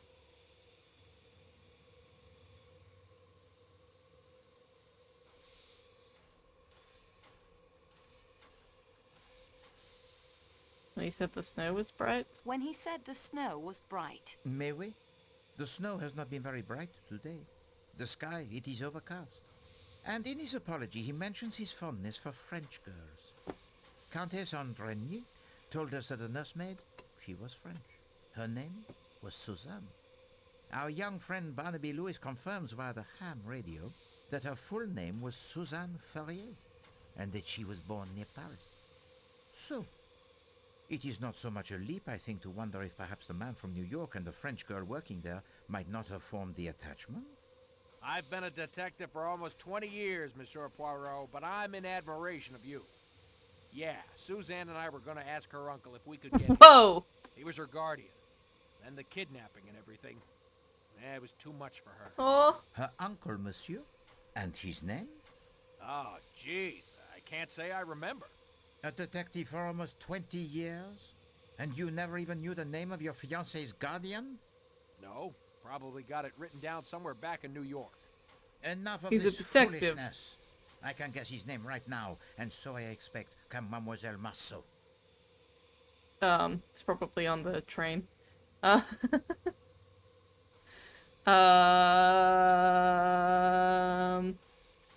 Yeah. That's sad, but I feel like Poirot's leading you on, Sussy bitch. I'm pretty sure it's Michelle. Pierre Michel. Please do not embarrass us both. Choose Oh, another. shut up. Fine. Marcel Bousse. Mademoiselle... Monsieur Ferrier. The picture in your valise, it is that of you, your sister, and her daughter Suzanne? Oui, monsieur. After my sister and her husband died in a car crash, I raised Suzanne as my own child. And so... It was that Michelle. leaves only one. Me? Be If the fucking- attendant is one of your killers, Mr. Poirot, that makes you 12. You don't need me. No, madame. I have come to the odd conclusion that the person who has taken no part in the crime is the one who would be considered most likely to do so. I refer to Countess Anne Ranier. Her husband swore on his honor she did not leave her room last night. A count from a noble family? A rising young star in the Hungarian diplomatic service? Such a man does not swear upon his honor lightly. No, it is much more probable that he tells the truth. And it is the devoted husband who, so to speak, takes his wife's place. So you see, madame, we are back to 11 without you. Well, I never. Wait until my daughter hears about this. Why not tell her now? She is sitting there right beside you, Madame Arden. You are the instigator, or the director, I should say, of this entire performance. You, who Mademoiselle Debenham so rightly called the strongest character among us. And there you have it. Does this second solution explain everything? Let us see. Mademoiselle Marceau, what was the real murder weapon?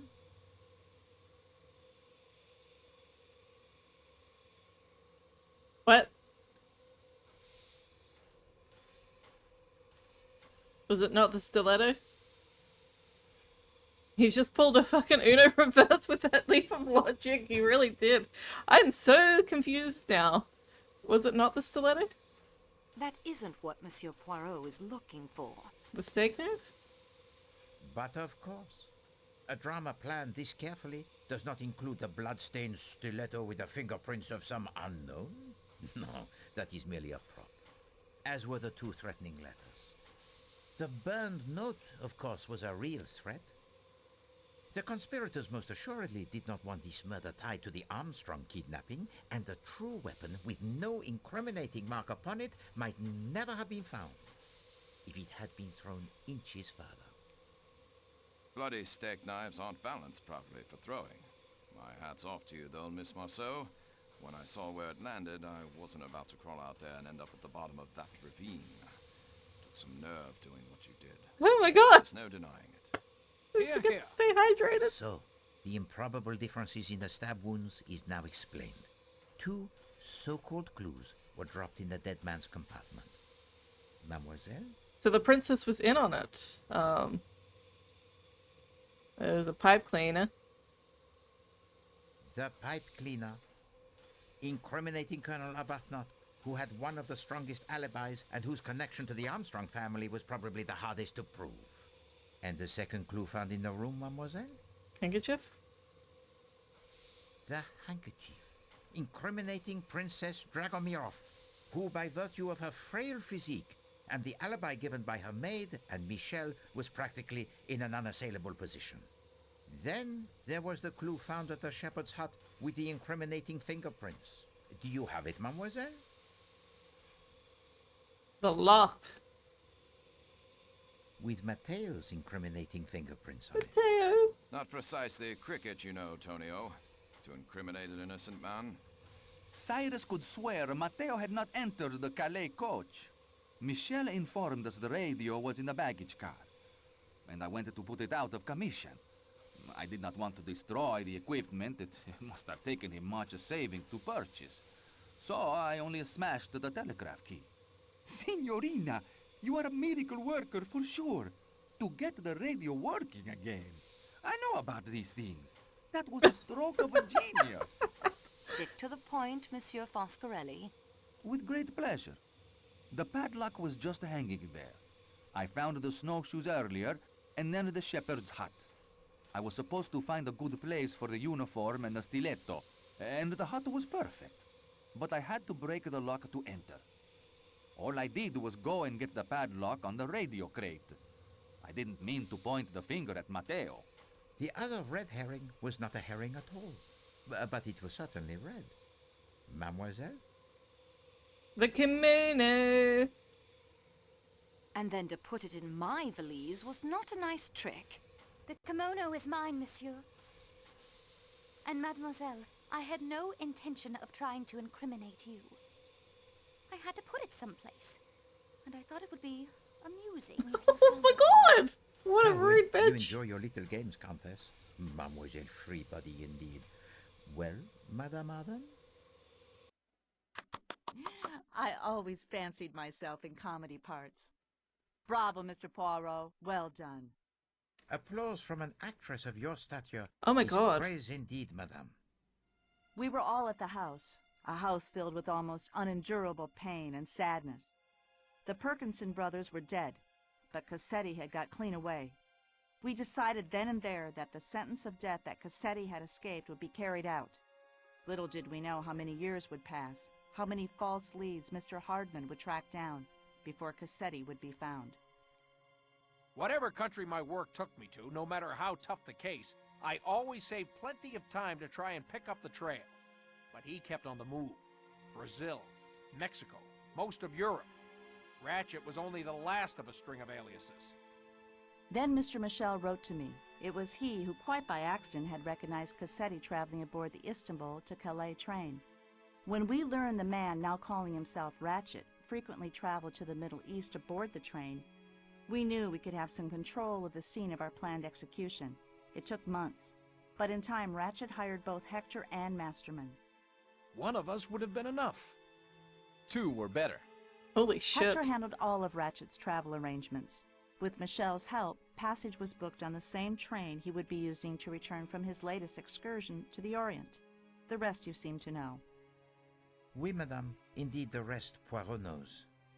But I don't understand. You've uncovered everything. We know we did it. How can there be another solution? Simplicity itself. There is among you one who is not who he pretends to be. Jesus Christ, what is happening? With the help of Mademoiselle Marceau, I will now present you with those clues which fit neither solution so far proposed, and present you with a truth that will surprise even you. Everything has surprised me. Something was not quite right, but let us now look at the clues that fit neither solution so far. Madame Schmidt says she saw the phantom attendant, but we know now it was sheer invention. Yet we have the testimony of an independent witness who says he saw the non-existent small dark attendant actually getting on the train. Mademoiselle? This is just a mindfuck. It really is bucket.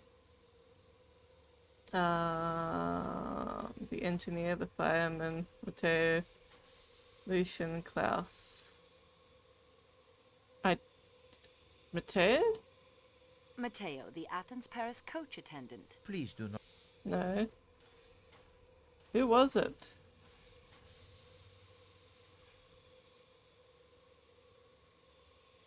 The engineer. Oui, the engineer Okay. while the train was in the Belgrade station. And then there is the crate of Monsieur Ratchet and its unknown occupant. what clues associate themselves with that crate, mademoiselle? Trust no one, not even yourself. A pile of books. The pile of books. Wait, the uniform I think worn by the person the engineer saw. The pile of books mademoiselle believes were useful in the planning of the crime, yet no one has mentioned them. And the fact that the person with access to that key would be in the best position to tell us something of the occupant of that crate. And lastly, there is the little matter of the kidnapping of Mademoiselle Marceau. Yeah, who the fuck kidnapped me?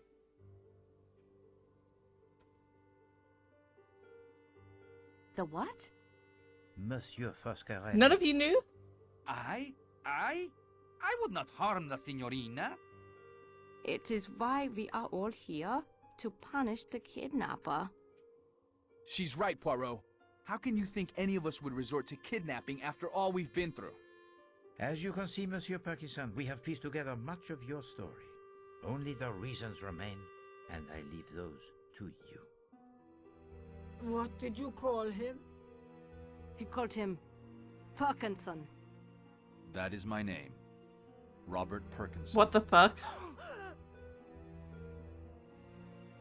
Silence! At once! You will obey me in this and listen to what Monsieur Perkinson has to say. You owe to Poirot that, I think. Please understand. I know how you must hate me. It was my dear wife Isabella, the unidentified woman the papers mentioned, who pleaded with Paul and me as the police closed in to let her take Daisy away. She was sick with grief.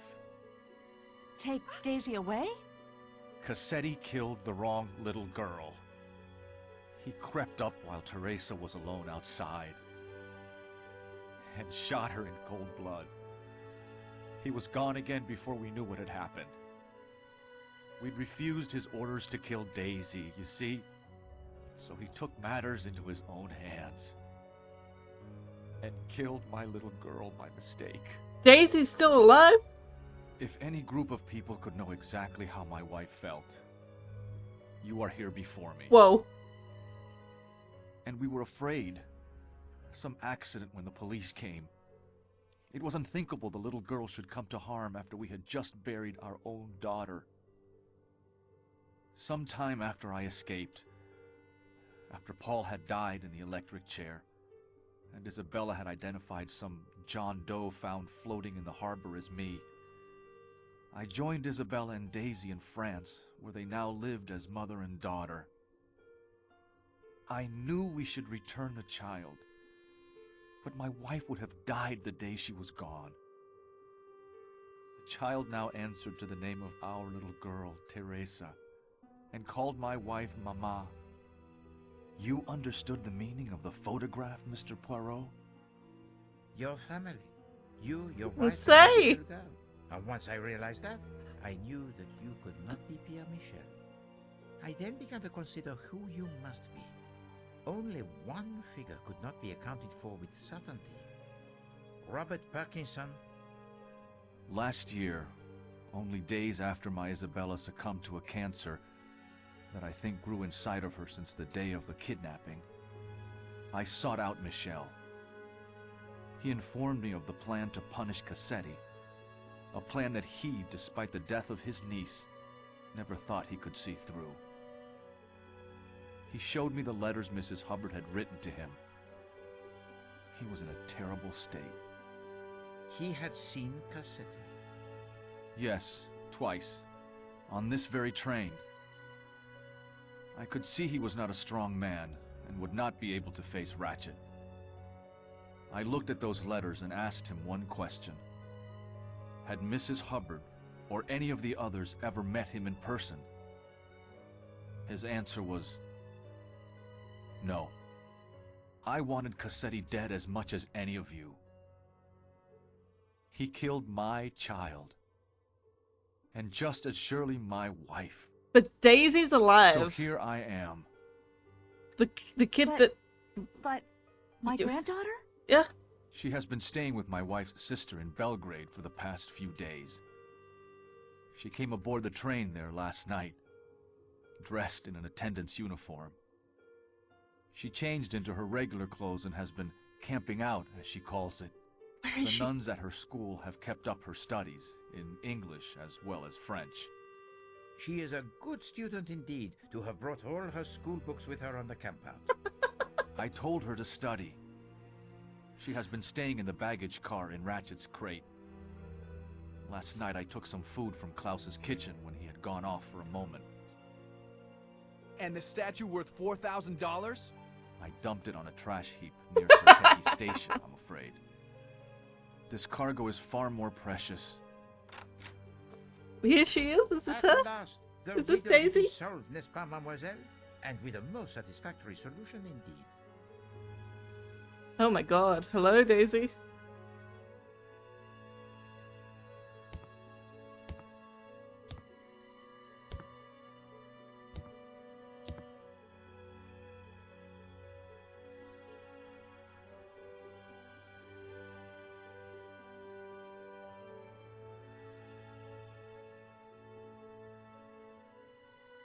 Oh.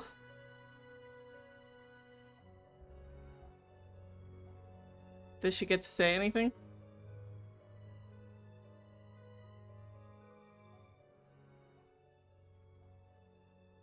Oh.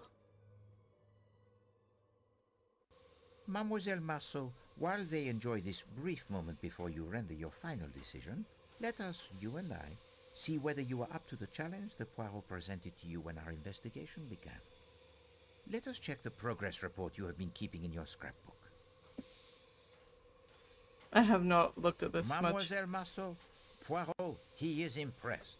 You are courageous. You face the dangers without flinching. You solve almost every puzzle that confronts you, overcome almost every obstacle with enthusiasm and good humor. It has been my extreme pleasure to work with you and to match the wits with you.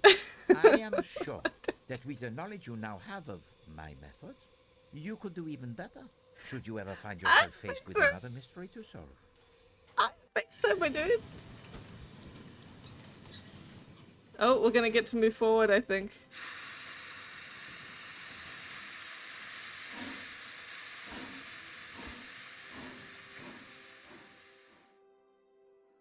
You are the representative of the train company, Mademoiselle Marceau. You have been instrumental in assembling the evidence that pointed to the solutions I have now shared. And you have been ill-used. I am truly sorry, mademoiselle. I left you all of your belongings in that box, except the one I needed back. The key to the security room. You now know why. My precious cargo had to eat.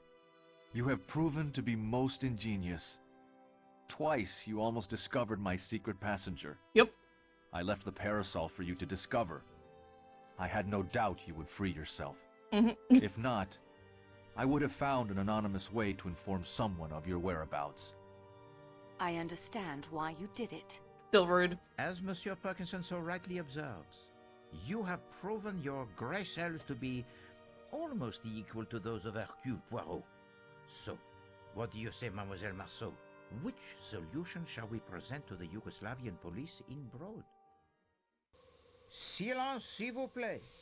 It is now time to hear what Mademoiselle Marceau has decided.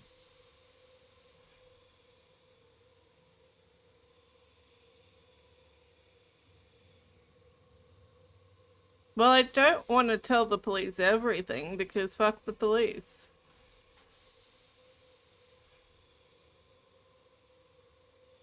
Wait, I need to check what, because like I don't want to fuck this up.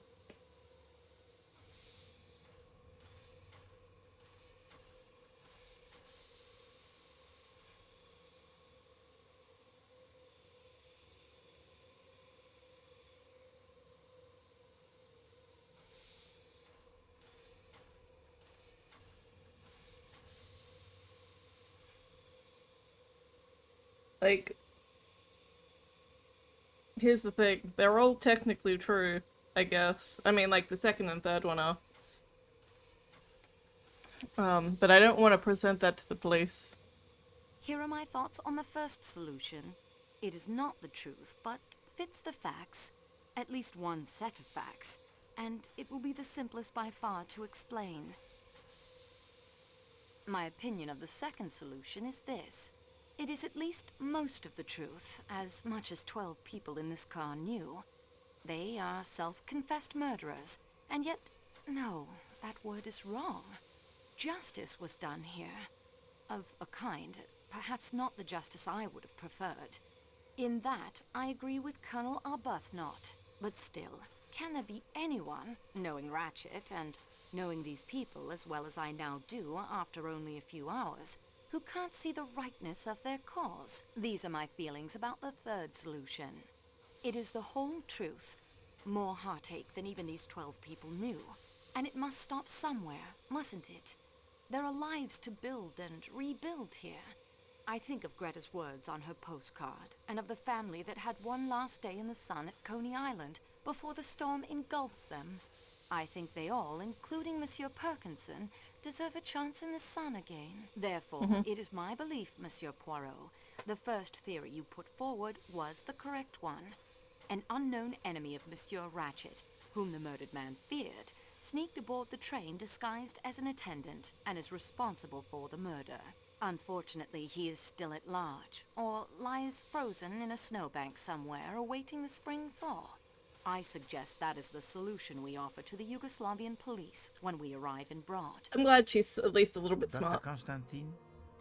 Even if I did not owe you and Mademoiselle Marceau so much, I have learned to leave such matters to those best qualified to decide. I, of course, accept Mademoiselle Marceau's decision. Why? Exactly. Yeah, that's my view. What did I tell you? So Hubbard just played the part of an annoying American, like, the whole time. Like, really well. Monsieur Poirot, your ankle. It feels much better. And Poirot? He has been cooped up in his room far too long. He has the need of some fresh air.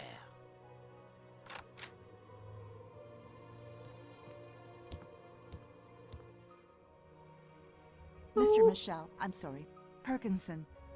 I cannot find it in my heart to hate you. All I find there is forgiveness and thankfulness for giving us back something we thought we'd lost forever. Daisy. In fact, it seems you are now one of the family. Thank you. Daisy, child, my dear, I am your grandmother.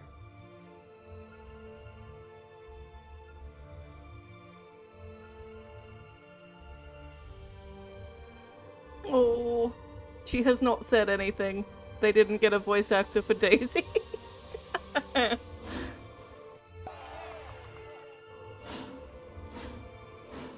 hope that Poirot and Antoinette got back on the train.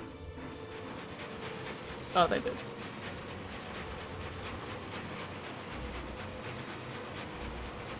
Oh. Oh.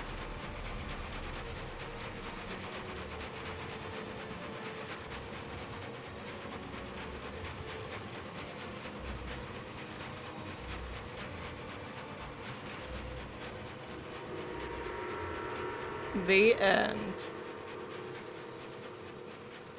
Very good.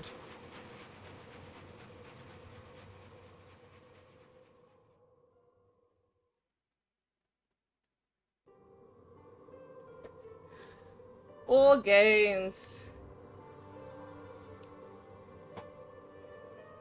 Wonderful. I like to just sort of let the credits roll at the end of a game when I stream.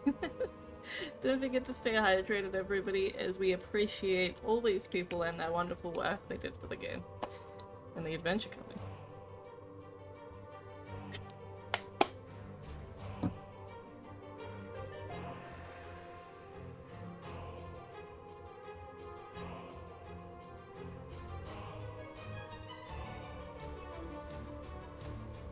Who would have thought that the solution was that everybody did it? It was like and then there were none. Everybody died. In Murder on the Orient Express, everybody was the murderer. See, this is what I get for not having read any of the Agatha Christie books or seen any of the movies based on them. The only Agatha Christie thing that I've really seen is, the Doctor Who episode that featured her. Shamefully. Oh. There's the cast.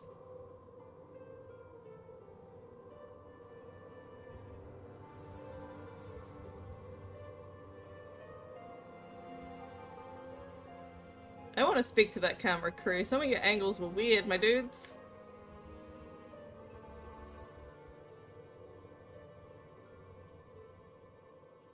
Granny 3D. Alright, well that was very fun, guys. Thank you all for hanging out as I played Agatha Christie Murder on the Orient Express. And I will see you next weekend, hopefully, and I think I will be playing Secret of Monkey Island. So I will see all you chill cats, killer kittens, and variations thereupon later.